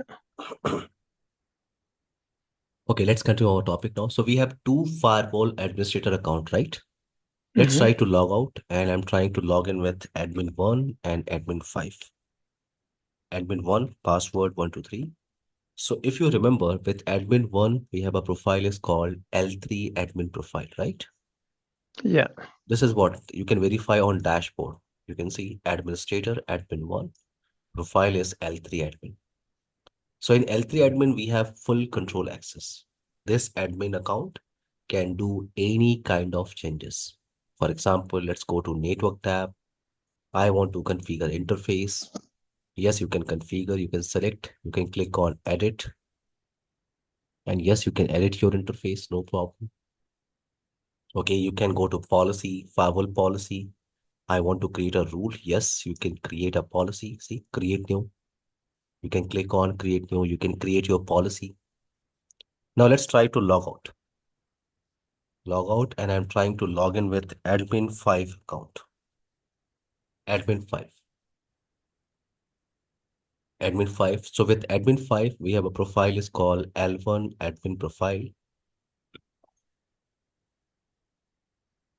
L1 admin profile. And into this L1 admin profile, we have only a read access. So you can Mhm. verify now. You can go to network tab, interface tab. You can select any interface and you can see you can only view the configuration. See, Mhm. you can go to policy, firewall policy. This admin account can only view the policy, cannot change anything. Clear? This is small concept. R back. Yeah, Virtual, it's clear. Yeah. virtual. Clear. Yeah. Okay, okay. Let's try to log in with main admin account. And now we can focus about interface configuration. Interface configuration. So like other vendor, like routers, switches, or other vendor, yes, you can configure your interfaces. You can configure your LAN interface, your WAN interface, your physical interface, you can say, or logical interfaces. Okay, so for interface configuration, either you can go with CLI command. So if you remember our configuration, port number 1, yes, you can configure any interface with CLI command, no problem. How to configure with the graphical page? So you can go to network tab, you can click on interface, and here you can verify all interfaces information. So these are physical interfaces. These are physical interfaces. Okay, port number 1, 2, 3, and 4. So I have 4 physical interfaces. Let's take example, port number 2. Port number 2, I'm using for LAN. Okay, I'm using for LAN interface. So you can click on port number 2.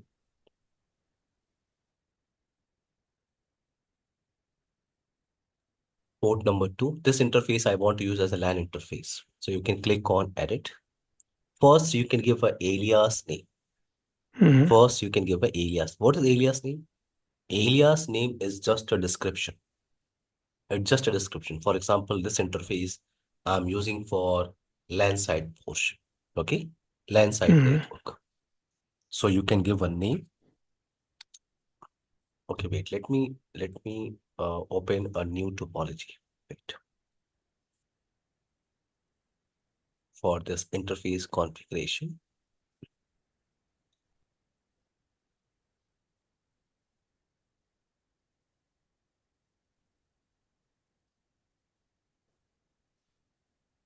Give me 2 minutes. Okay, I'm trying Okay. to I'm trying to reset this firewall device. So I have a firewall box and I want to configure IP address on port number 2. This is what a LAN interface.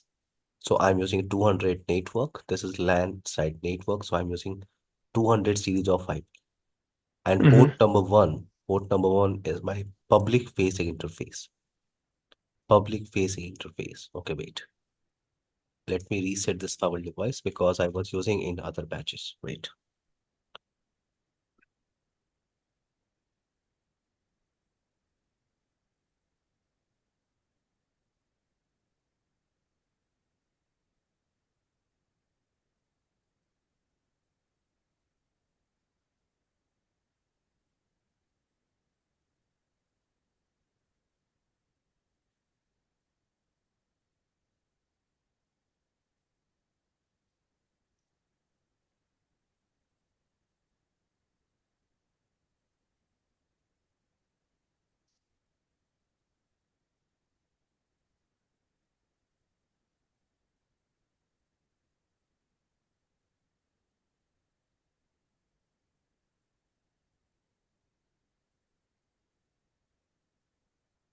Okay, username admin, password 123. I'm using execute factory reset.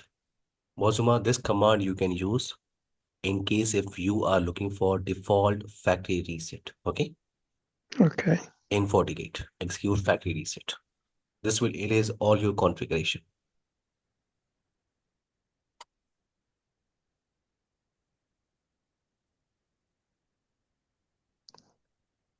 This will take time. Okay, once it will reset, it will restart our device.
Okay, let's try to log in. Username admin, password 123. No, it's reset. So we need to set our password 123 123. Now you can use a command get system interface. Bojuma, can you hear me? Yes, I can. You can use this command to verify your interface information. So on port number 1, by default, DSCP service is enabled, right? By default, remember? Mm-hmm. But I just said by default, DSCP service is enabled on port number 1. So you can see automatically this port number 1 is connected in my topology. It is connected with Internet Cloud. So this cloud is providing this IP address 192.168.1.9. Okay, clear my point? In my topology, Yes. 1.9. Now, in case if you want to configure IP address statically, so config system interface, edit port number 1, set mode static, set IP 192.168.1.190/24, set allows, you can enable services.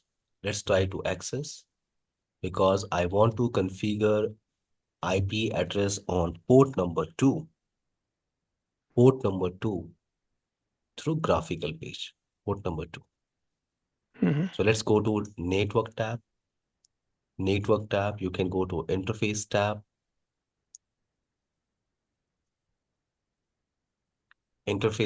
and now you can see port number 1. This is port number 1. So we are using static IP on port number 1. Now you can give a alias name.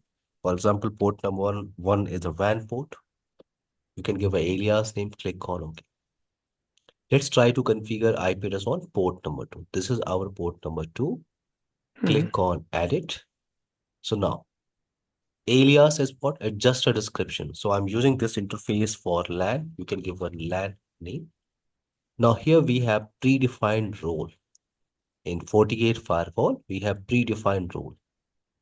We have LAN, WAN, and DMZ. Like in Cisco ASA, remember our Cisco ASA discussion, we have predefined keyword, Yeah. Mm-hmm. INSIDE. Here we have what? Here we have predefined role. If you select LAN role for this interface, option is changed. You can see option is changed. If you select this interface as a WAN, option is changed. See, if I'm using DMZ, option is changed. Clear now, my point? Yes, it's clear. Yeah. Now, wait.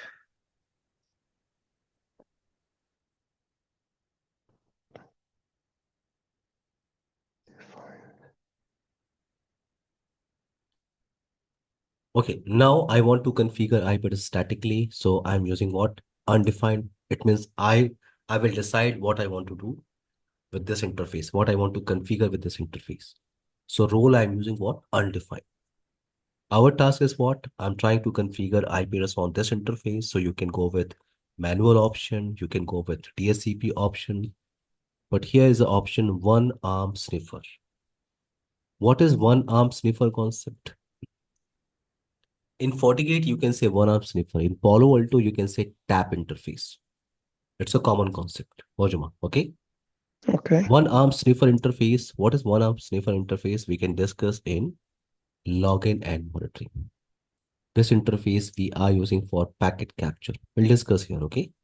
But right Okay. now, our focus is on to configure IP address on interfaces. So manual and DSCP. I want to configure IP address statically. So manual, as per our design, I'm using 200.200.200.1/24. By default, on port number one, services are enabled, but on port number two, nothing is allowed. You can see these are services. Hmm. These are services. You can enable services as per your requirement. For example, HTTPS service, ping service, FMG access. What is FMG access? If you want to allow FortiManager to access this FortiGate firewall device with this port number 2, so you can enable FMG access service, SSH, SNMP, FortiTelemetry, radius accounting, security fabric connection, speed test. Multiple options are available. Right now, I'm trying to enable only ping service. Right now.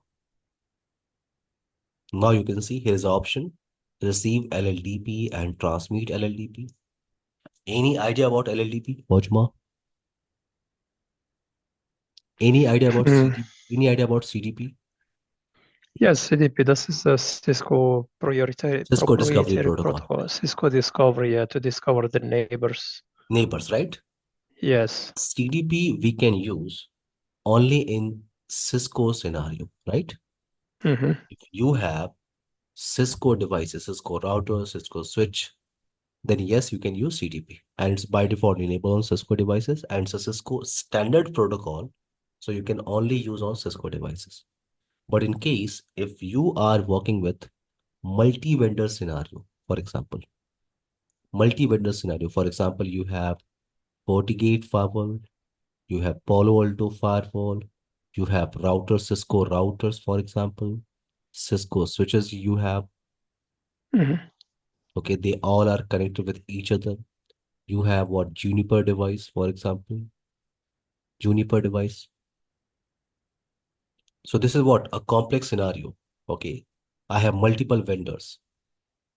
So in multiple vendors, you can go with open standard protocol for neighbor discovery. And this is called what? LLDP, link Okay. layer discovery protocol. It's a CCNA topic, Mojma. Okay, Hmm. a CCNA topic.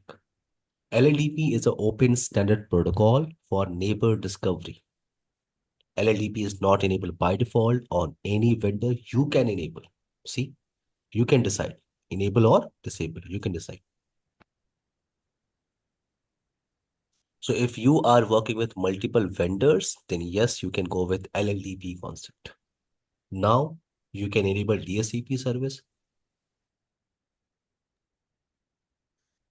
I want Hmm. to enable DSCP service on this interface.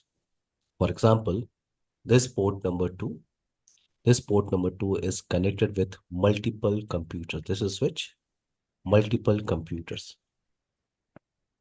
So I want to provide IP address on these machines to DSCP service. Yes, you can do this. You can just enable this option. What is DSCP? Story is same. Okay. If you remember in CCNA training, story is same. What is DSCP? My point is you can configure in FortiGate firewall device. Clear my point, Mojuma? Hmm. Yes, it's You can clear. configure here. Okay. If you remember in DSCP, we can create range of IP. We can decide mask. We can define gateway. We can define DNS, lease time. Yes, you can configure. So right now I'm not using DSCP. I'm just trying to configure IP address on port number 2. and services. Just click on OK. Just click on OK, and this is what your port number 2.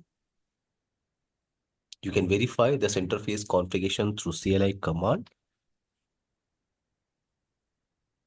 Get system interface. So yes, we have IP address on port number 2. Clear now? Clear? Yes, it's clear.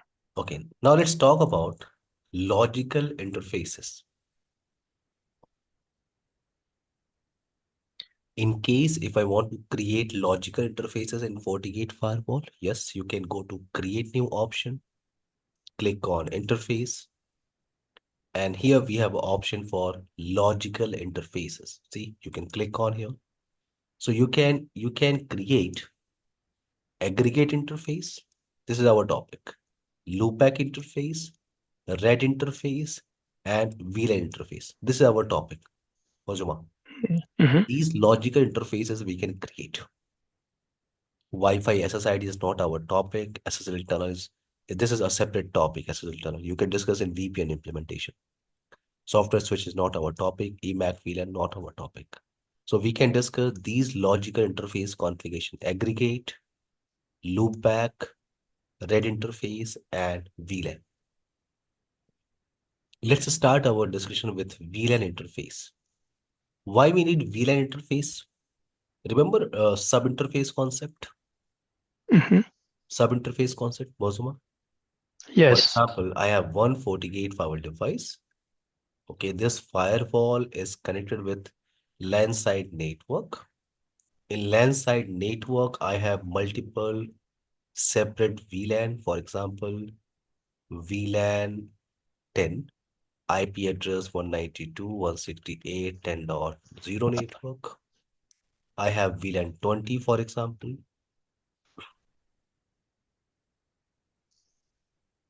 VLAN 20. In VLAN 20, we are using different subnet of IP 20.0 network. I have VLAN 30,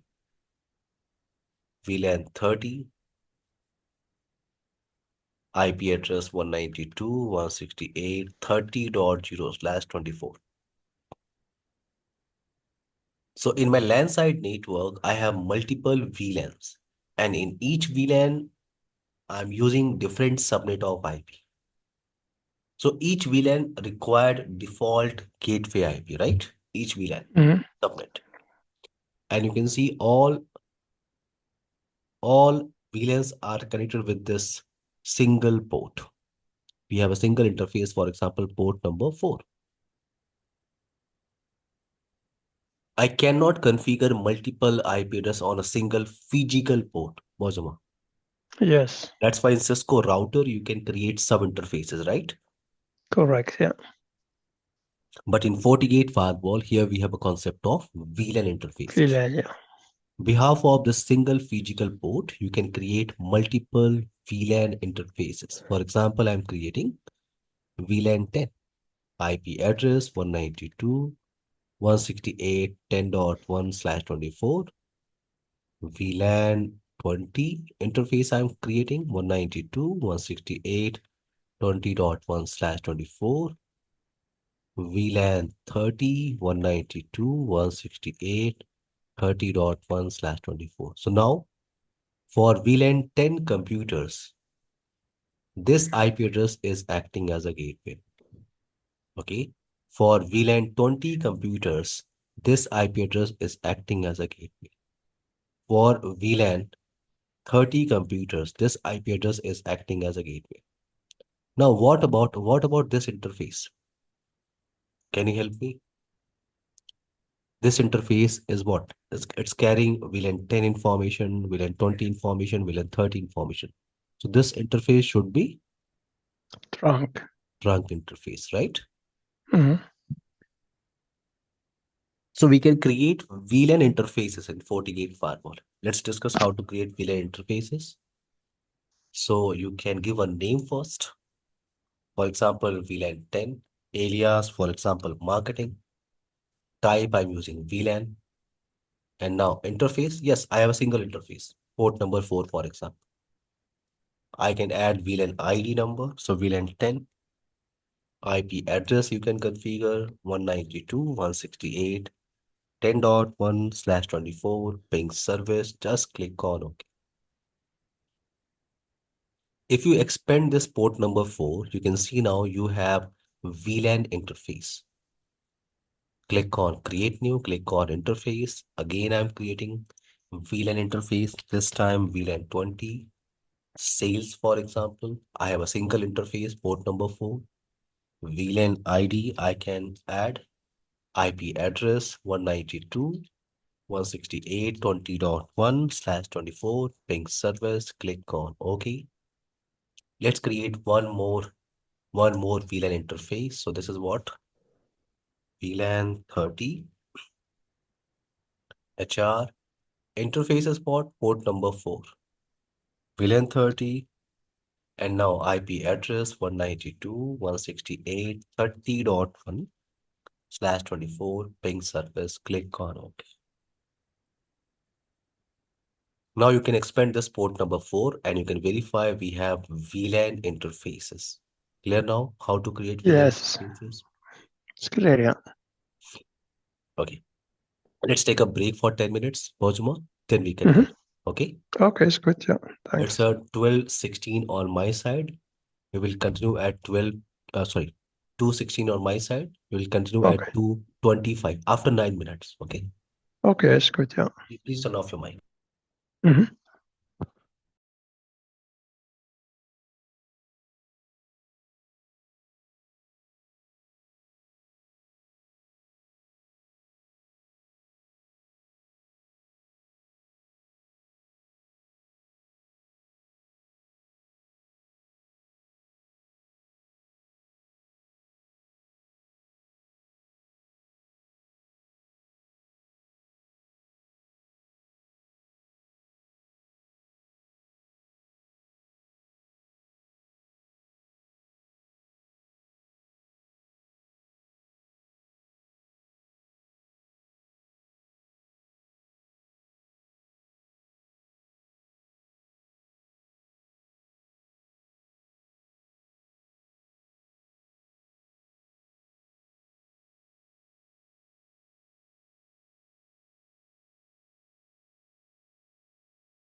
Hello dear, can you hear me?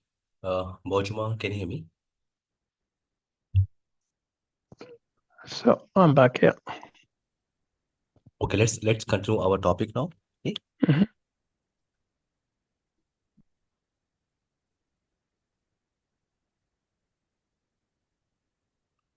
Okay, so I hope it's clear how to create VLAN interface, right? Simple Yes, it's option. clear. Yeah. Now you can click on create new, go to interface option, and now we can talk about aggregate interface. What is aggregate interface? So if you remember in CCNA training, ether channel concept. Remember ether channel concept in CCNA? Yes. What is ether channel? In ether channel, we can aggregate the bandwidth of multiple interfaces, right? For Correct. example, you have port number 2, port number 3, port number 4, for example. Okay, and on each interface, you have a speed 1 Gbps, 1 Gbps, 1 Gbps, 1 Gbps. Now, Mm-hmm. you can aggregate the bandwidth of these interfaces and can create a single logical port. This is called port channel, or you can say ether channel, or in FortiGate, it's an aggregate interface. So you can create a single ether channel, and this ether channel speed is what? 3 Gbps, right? Mm-hmm. 3 Gbps. So concept is same, 3 Gbps. So in ether channel, we can aggregate the bandwidth of interfaces link, and we can create a single logical port. This is called ether channel. Now we have one more concept here. It's called a red interface. So ether channel, aggregate interface, and red interface both are same. Both are same. But here is a difference. Okay, here is a difference in red and ether channel. So what is the scenario to use a red interface, or you can say redundant interface? So for example, I have a port. I have a port, port number 7, for example. Port number 7. So port number 7 is connected with a switch. Okay, we have multiple computers, and this port is working fine. Okay, you have IP address on this interface, IP address, alias, other information services. You can say this Mm-hmm. interface port number 7 is working fine. Okay, it's working fine. Traffic is going to hit on this interface. Clear my point? Yeah. Now, in a real network, if this interface is not working, for example, maybe some issue, this interface is not working. So what you can do in a real network? In a real network, you can unplug this cable and you can plug this cable with any other port, right? For example, port number 8. You can troubleshoot later this interface, Mm-hmm. but you can unplug your cable, plug with port number 8. You can configure all the information on port number 8 and traffic is hitting on port number 8. It's working fine. But this is manual task. This is manual task. If port number 7 goes down, you can unplug your cable, plug to port number 8. It's a manual task. So I'm looking Mm-hmm. for some dynamic option. I'm looking for some dynamic option. So what I'm doing, I'm trying to create a red interface. Okay, we can combine these two interfaces. Okay, port number 7 and port number 8. We can combine these two interfaces and can create a single red interface. A red interface. It's called a redundant interface. You can give a number, red 1, for example. It's just a number. You can configure IP address, for example, 192.168.50.1. This 50.1 can act as a default gateway for all computers.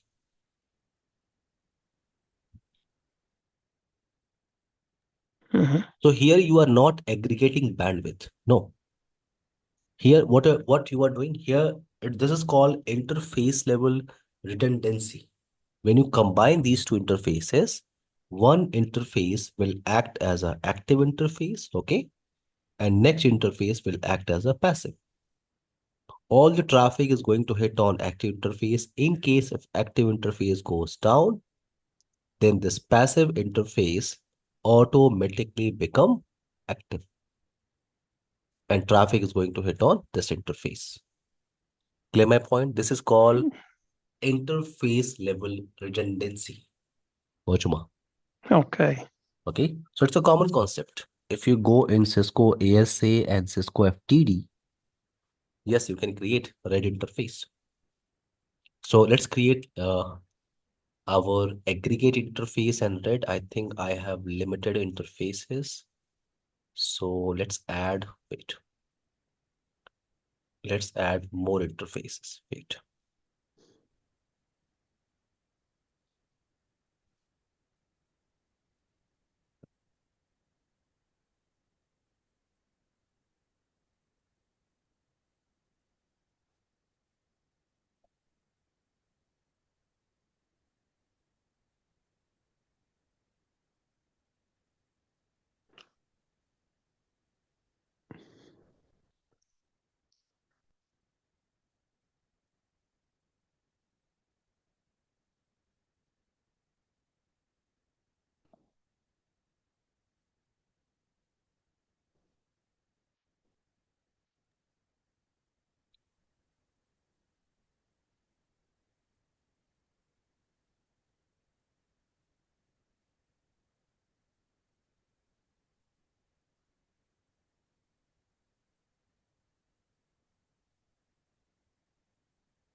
Please wait, it's taking time.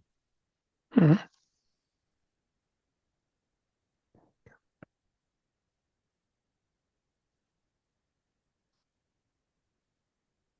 Uh, Bojma, I think I shared with you AVNG full pack, I think, right? Correct, yes. Okay, let's try to access this firewall box.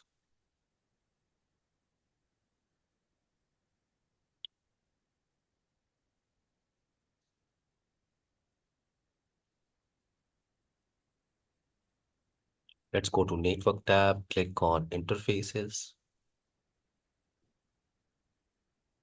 Click on Interfaces. Let's go to Create New Interfaces. And I'm trying to create aggregate interface. You can give a name, for example, Ether11. Interface members, so I have port number 5, port number 6, for example. And this is Mhm. L3 Ether channel.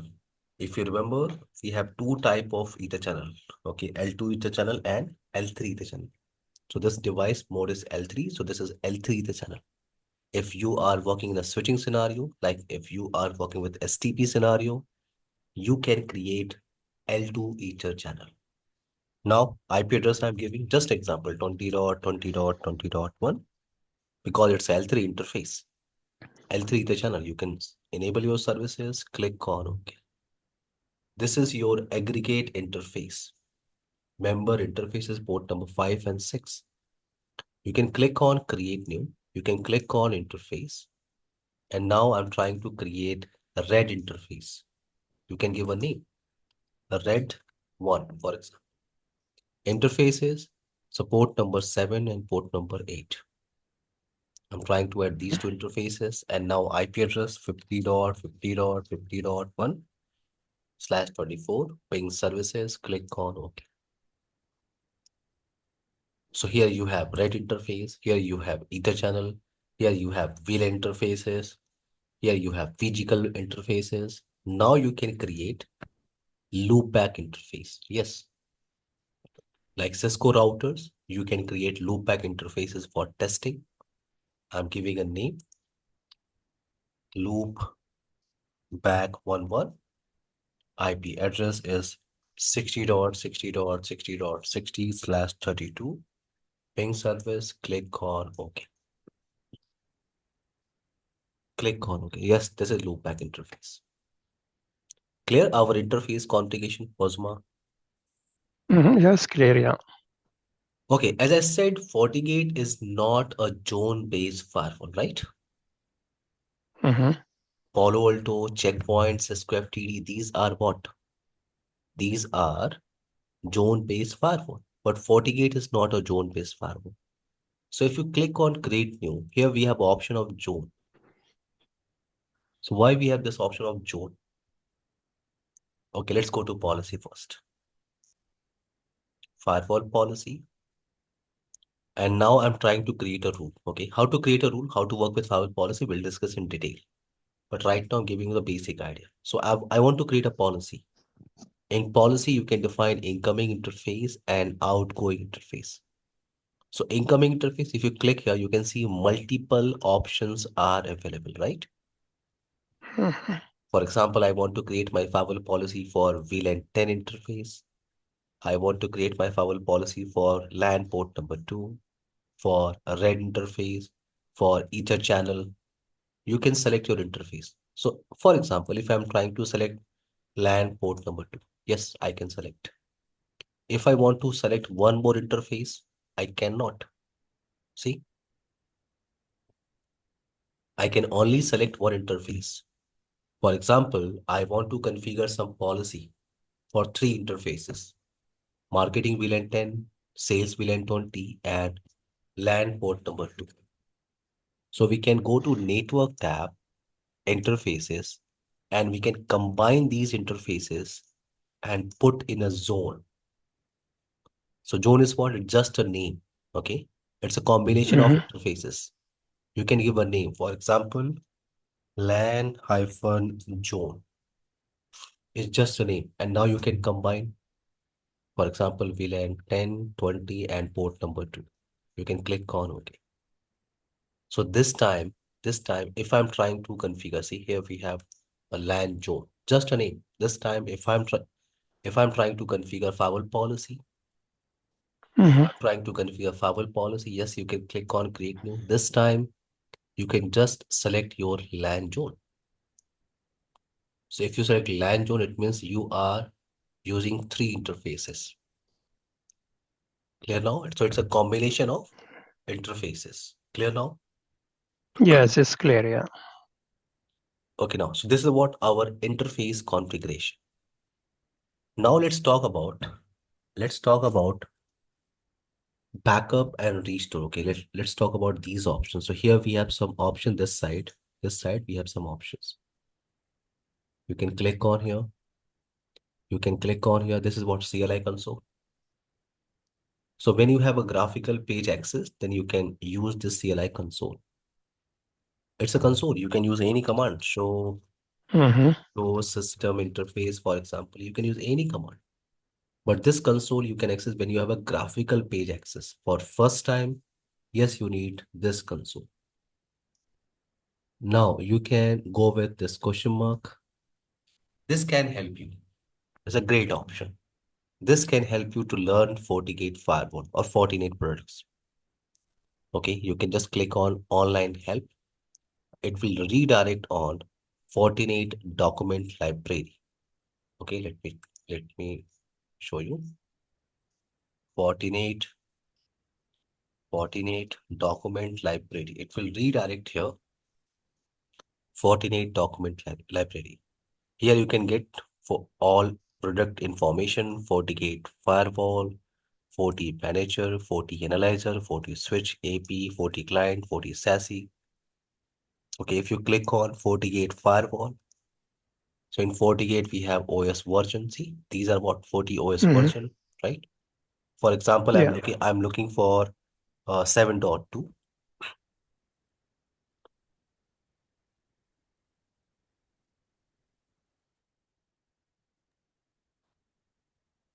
Maybe some issue with this internet page. But my point is what? When you click on here, you can Mm-hmm. get all the information. Administration guide you can download. This website is not working properly, I think. Okay, something problem, something issue. But this is what Okay. Fortinet document library. You can just select your OS version, and you can download your administration guide, new feature information. So this option can help you. This is what for online help. Now here is a notification option. This not into this notification, you can see unable to connect Mm-hmm. FortiGuard server. Yes, this FortiGate firewall is not connected with internet right now. So unable to connect FortiGuard server, and we don't have license on this device. So this image is only valid for 15 days. After 15 days, what you can do, you can just right click on device, stop, and right click and delete. Right click and delete. Mm-hmm. Clear now? Yes. And add a new firewall device in your New device. one. Okay. So this is what license information. Now admin. So you can see here is admin option. Admin account information you can verify here. We are working with 48 VM64, 48 VM64, 40 OS version 7.0.11, build version 0489. You can click on system to reboot this firewall device, to shut down this firewall device. You can click on configuration for backup and restore. I think it's taking time.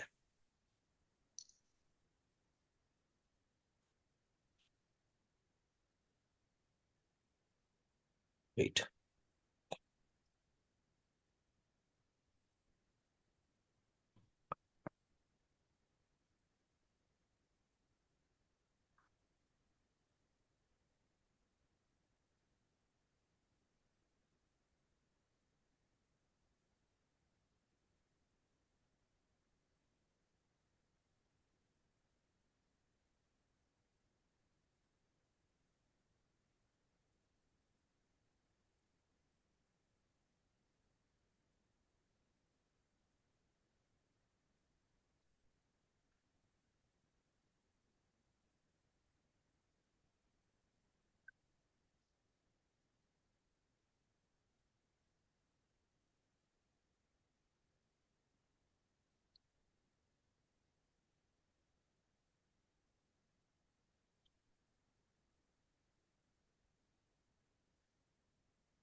Okay, Bojuma, can you hear me, dear? Yes. Okay, now. So let's talk about backup. So in case, my point is, in case if you want to restart this FortiGate firewall device graphically, so you can go to system, reboot, and shut down. Or you can go with the CLI command to restart this firewall device or shut down this firewall device. Execute shutdown command. You can press enter. Execute execute reboot command to restart your firewall device. I'm not using, I'm only giving you idea. Now you can Mm-hmm. go with backup and restore. Backup and restore. So it's a new firewall device. We don't have any configuration. Okay, but no problem. Let's go with the default configuration backup. You can click on backup. You can see backup to local PC. So you just click on OK. And here you have your backup file. See, this is your backup file. You can open this backup file. This is default configuration backup. And it is in a clear text format, right? Pajama? Mm-hmm. It is in a clear Yeah. text format, right? In case if you are looking for encrypted backup, then encrypted backup, you can just enable encryption. Encryption, you can set a password 123 123. You can set a password, just click on OK. Just click. Why password? Because if anyone trying to restore this backup file, it's required password to restore. So you can click on OK. Again, we have a backup file, but this backup file format is what? It is in a encrypted format. You can check now. You can see this backup format is what? Encrypted. Bojuma, clear for you? Yes, it's clear. Yeah. But if you compare both backup file, you can see in both backup file, first line, this first line is not encrypted. See, first line in both backup file is not, this is clear text. That's why it is in a clear text form, but this is encrypted backup. First line is not encrypted. Why? Because first line will give you the idea about 40 OS version and build version information. See, this is what FortiGate 7.0 Mhm. 40 OS version backup, build version 0489. Here we have FortiGate 7.0 OS version, build version 0489. So first line will give you the idea about the device information and 40 OS version. Clear my point? Yes. So this is what backup and restore, backup option. In case if you want to restore, it's a simple task. You can just click here, configuration and restore. You can just upload your backup file. You can set a password. Just click on OK. This will restart your firewall device. It will restore and restart your firewall device. So this is the backup option, backup and restore option in local PC. But in case in your network, you have TFTP server, for example, okay? Mhm. TFTP server, Trivial File Transfer Protocol. TFTP server, TFTP server we are using for backup and restore, configuration backup restore. So this firewall right now into this topology, this firewall is connected with this internet cloud, and this internet cloud is for what? It's my physical network. So you can see in my physical laptop, I have TFTP software. You can download any TFTP software, no problem. This is TFTP software. I'm using 3CD application. Why? Because this single application can help me for multiple practicals. I can go with TFTP. I can do FTP practical, syslog practical. That's why I'm using.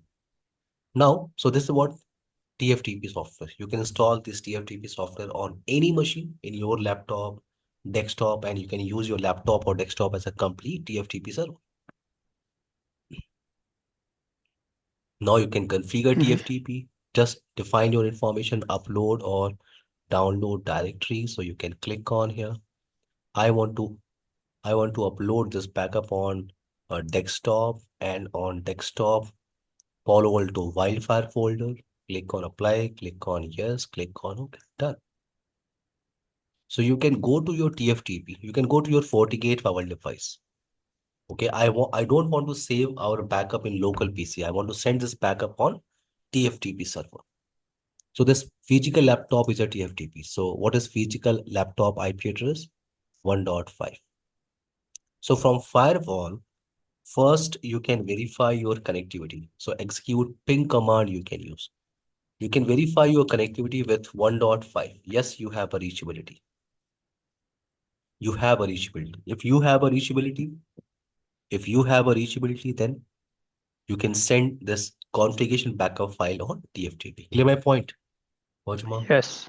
Clear. Yeah. So what is command syntax? Execute, backup. Now, question mark. So what configuration backup, full configuration. So I'm looking for configuration backup, question mark.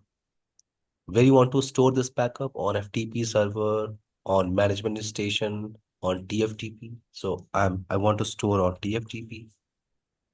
Now question mark, asking for file name.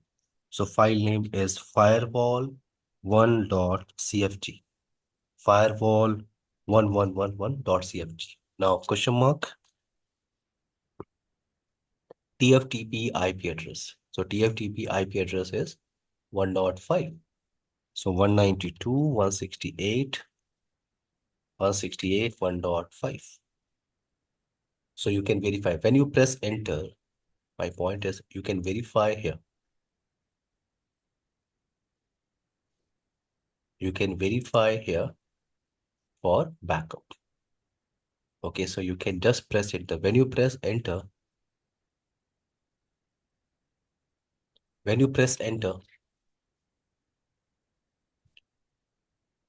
you can see now. Oh yeah, it's starting now to upload. So backup name is what? Firewall1111 something dot CFG. So you can verify in Palo Alto wildfire folder.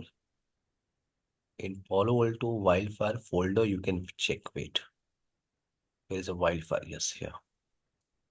In firewall 111 something. I think this one is clear now. Yes, we are using this IP address. Clear now. Yes, clear, yeah. Okay, we have VLAN interface, VLAN 20, VLAN 30, Ether channel interface, red interface. So this is our first topic. This is what? Our first topic is called Introduction and Initial Configuration. Clear now, my point? Yeah, that's clear, yeah. Now we can start routing configuration. And let's start this topic tomorrow. Okay, Bojma? Mm-hmm. This topic we can start tomorrow. Okay? Or if you have a time, so we can take a break for 10 minutes, then we can continue. Okay, that's good, yeah. Okay, so let's take a break for 8 minutes. Okay, we will 8 continue minutes, at good. 3. We'll do 30-minute sessions. Okay? Okay, that's good. Please turn off your mic. Okay, right.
Hello, dear. Can you hear me? Mojuma. Yeah, I can hear you. Yeah. Okay, wait.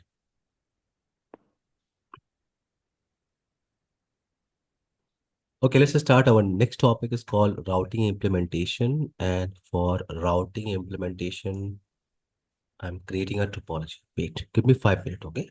Mm-hmm.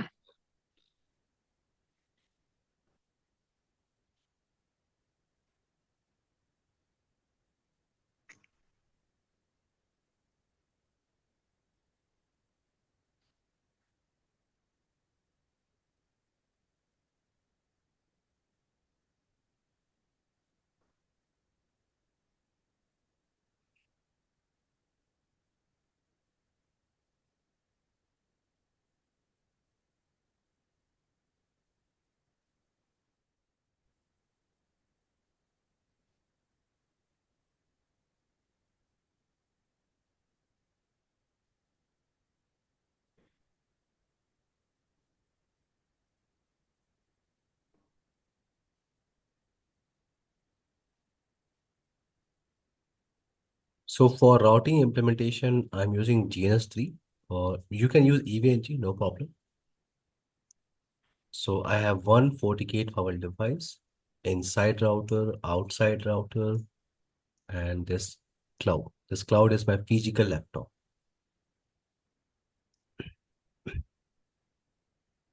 So into this topology, we are trying to implement our routing configuration like static routing, default routing, and dynamic routing concept. Wait, let me explain this topology first.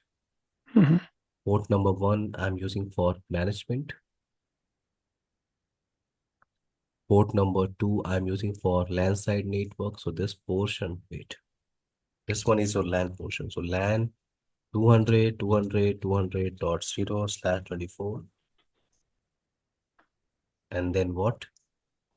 This is WAN side portion. So 10.1.23.0/24. For routes, I can create loopback interface on both router 1.1.1/32 and on R2 2.2.2/32. You can just click on start,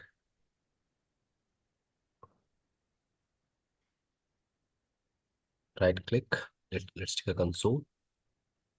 So into this topology, we can implement static routing,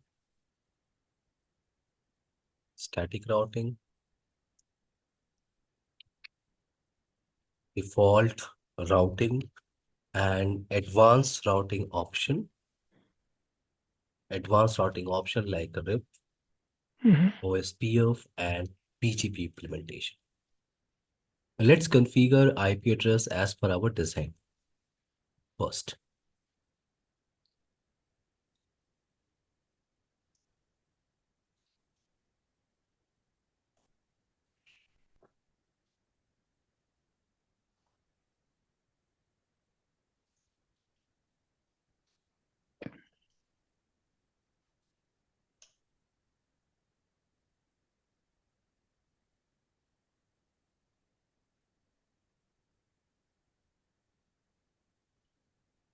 Let's configure IP address on routers. So this is R1 as per design, fast Ethernet 0/0, 200.200.200.10, mask, no shutdown, loopback interface, 1.1.1, mask, /32 I'm using. Let's configure our R2. So 0/0 interface, IP address 10.1.23.10, mask, no shutdown. And we can create one loopback interface 2.2.2/32. Show IP interface. Okay, let's go to FortiGate firewall device, FortiGate firewall box, FortiGate firewall box. We can configure port number one. Okay, port number one I'm using as a management port.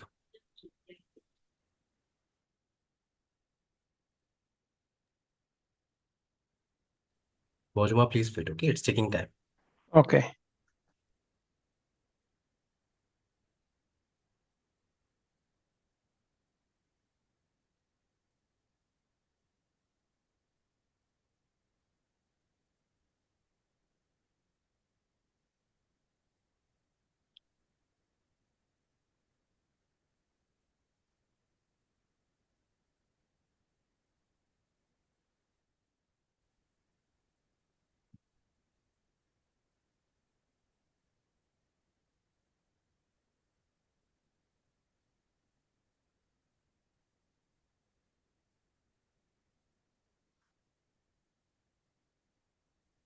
Port number 1 is a management port, so I'm configuring IP address through CLI command, and rest we will configure through graphical page.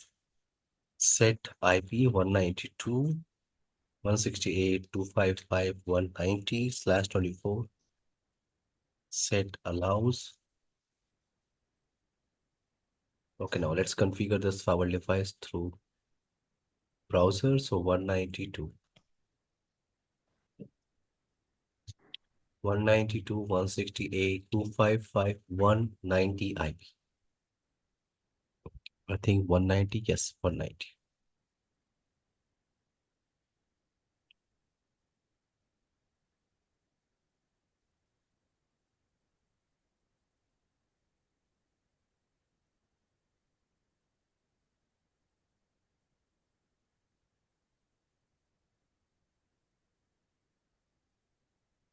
As per design, we can configure IP address on port number 2, IP address on port number 3.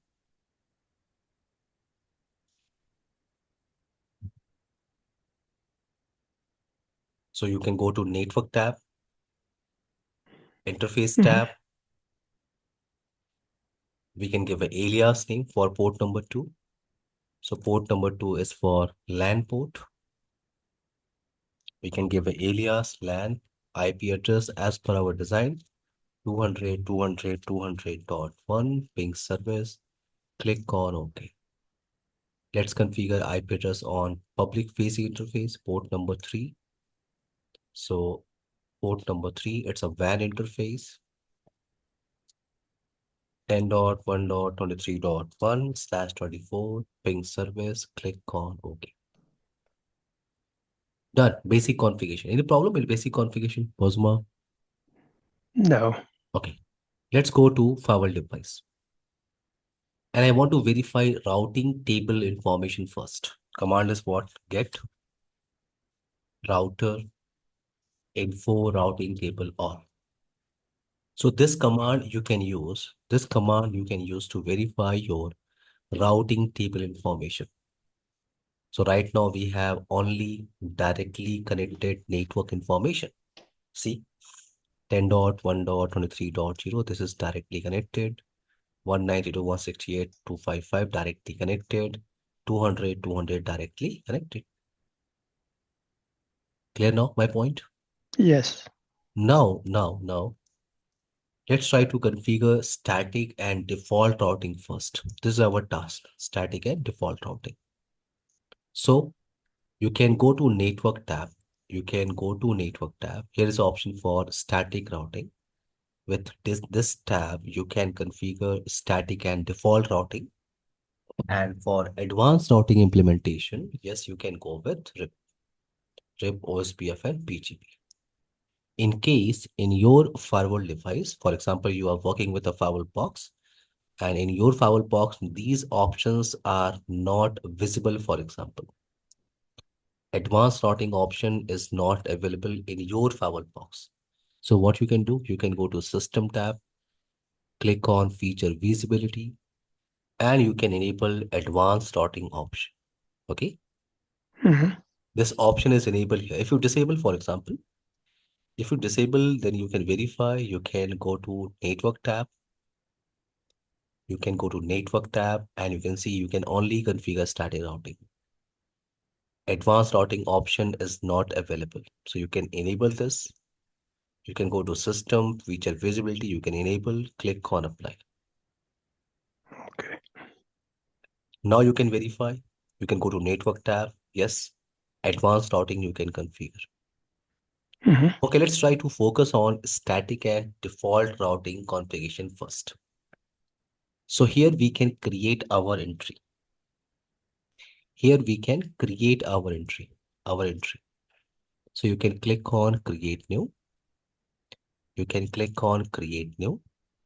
And see, command syntax is same. If you are familiar with default routing, static routing configuration in Cisco router, command syntax is same. See, it's required. It's Yeah. asking for what? Destination. Then next hop IP, and then exit interface. Command syntax is same. So in destination, we have two options. In destination, we can go with subnet. So if you have destination network address information, yes, you can go with subnet option. Okay, and next option is what? Internet services.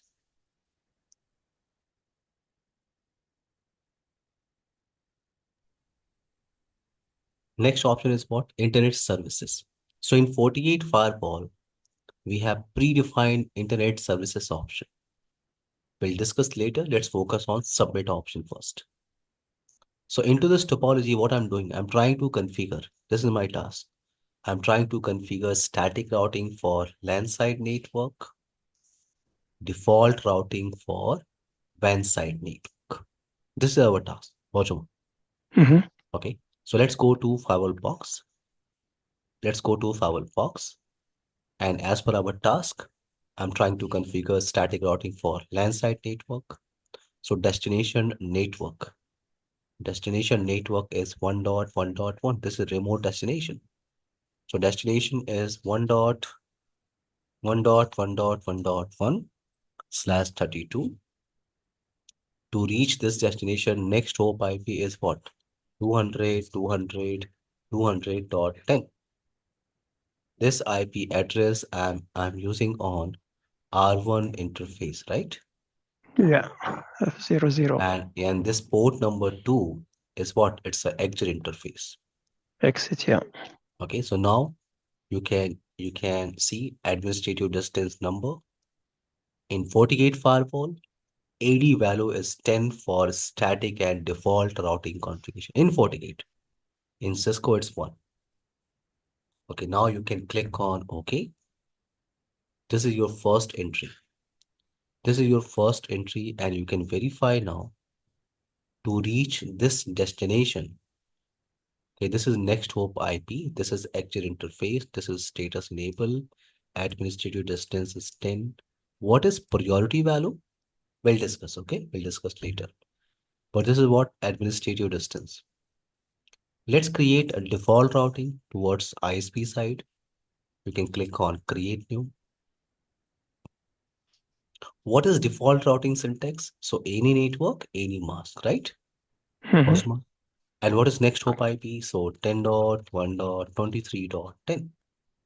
It's a next hop IP. And exit interface. Exit interface is WAN port number 3. WAN port number 3.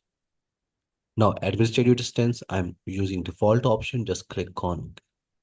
So this is just your entry. This is what? Just your entry. Now you can Mm-hmm. verify this routing information in routing table. So now get router info routing table on. You can press enter, and now you can see here, see for any unknown destination, you can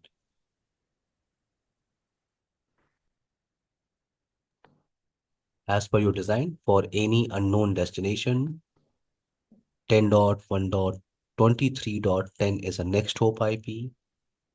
And if you want to reach 1.1.1.1, so 200.200.200.10 is the next hop IP. Clear my point? Yes. You have entry. If you have entry, so you can verify your connectivity. Execute ping 1.1.1.1. I'm getting reply. Execute ping. I'm trying to ping outside loopback interface 2.2.2, and I'm getting reply. Clear now? Yeah, it's clear. Okay, let's talk about primary and secondary option. In case in my network, I have primary and secondary option. Okay, I have cable here, port number 4. So I'm working with primary connection. So this one, wait, this one is your ISP1 connection, and this one is your ISP2. ISP2. IP address this side 10.1.32.0. Let's configure interface first. Okay, so port number 4. Port number 3 is a ISP1. This is ISP1 alias name.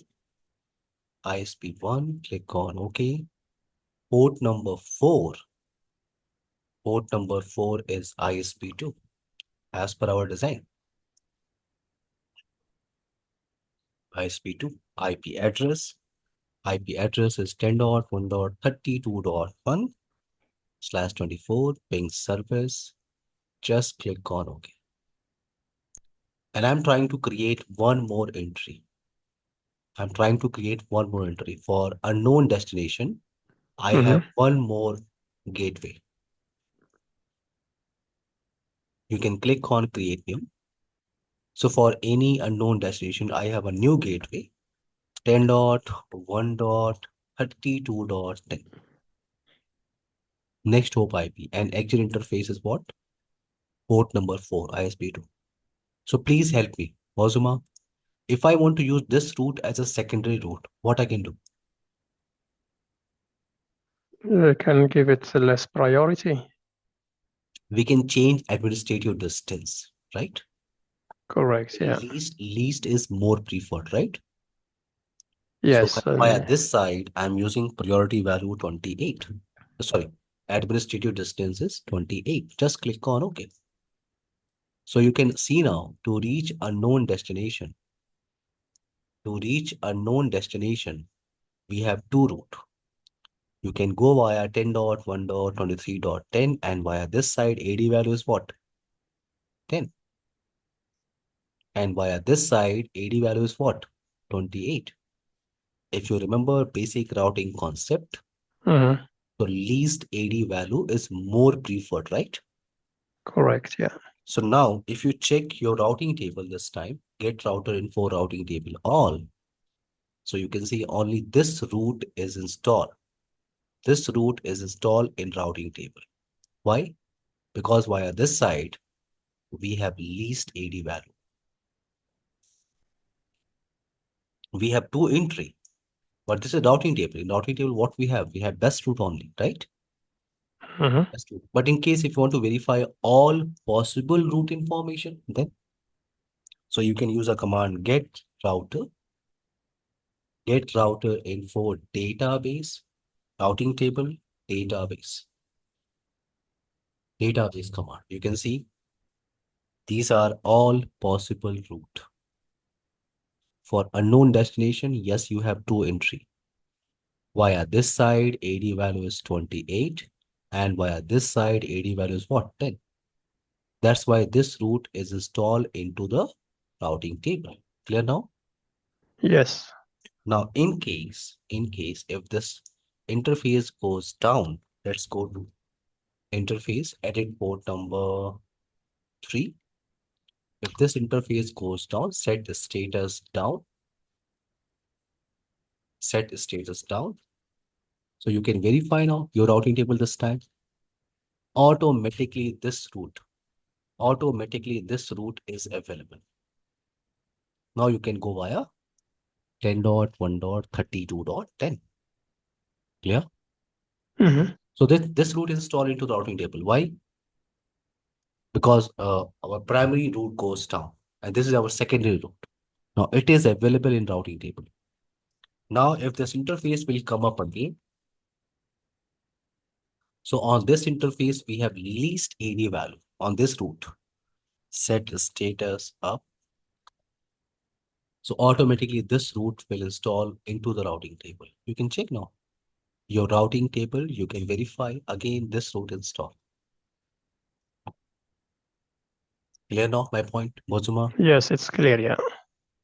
Now, in case if you have same administrative distance, okay, on both sides, for example, this side you have 28. So both side you have same administrative distance, same metric you can say. So you can check your routing table this time. Both routes are available in routing table, right? Both routes are available in routing table. See?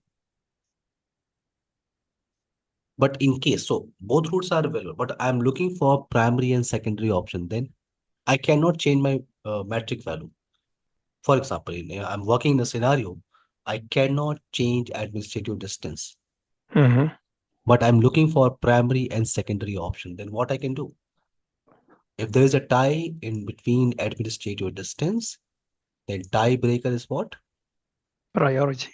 Priority. So let's go to this route. So you can click on advanced.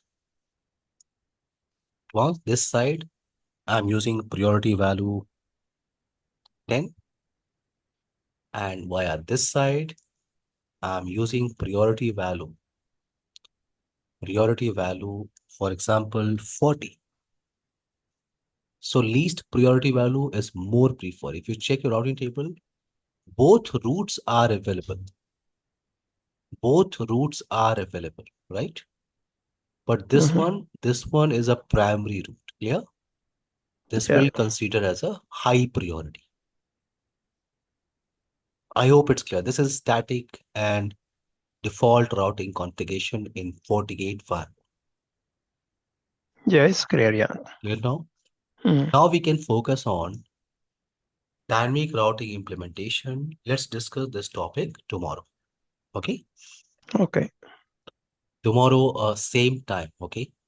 11:45 my time and It's your time. 8:50 Okay. p.m. Yeah. CET your time. Okay, dear? It's I'm 15 sharing this years. recording in an hour. This will take time to convert. Okay? That's good. Yeah. Okay. Good. Bye, dear. Take care. Thank Tomorrow, you. Yeah. same You time. too. Bye. Yeah. Bye. Okay. Thanks. Bye bye.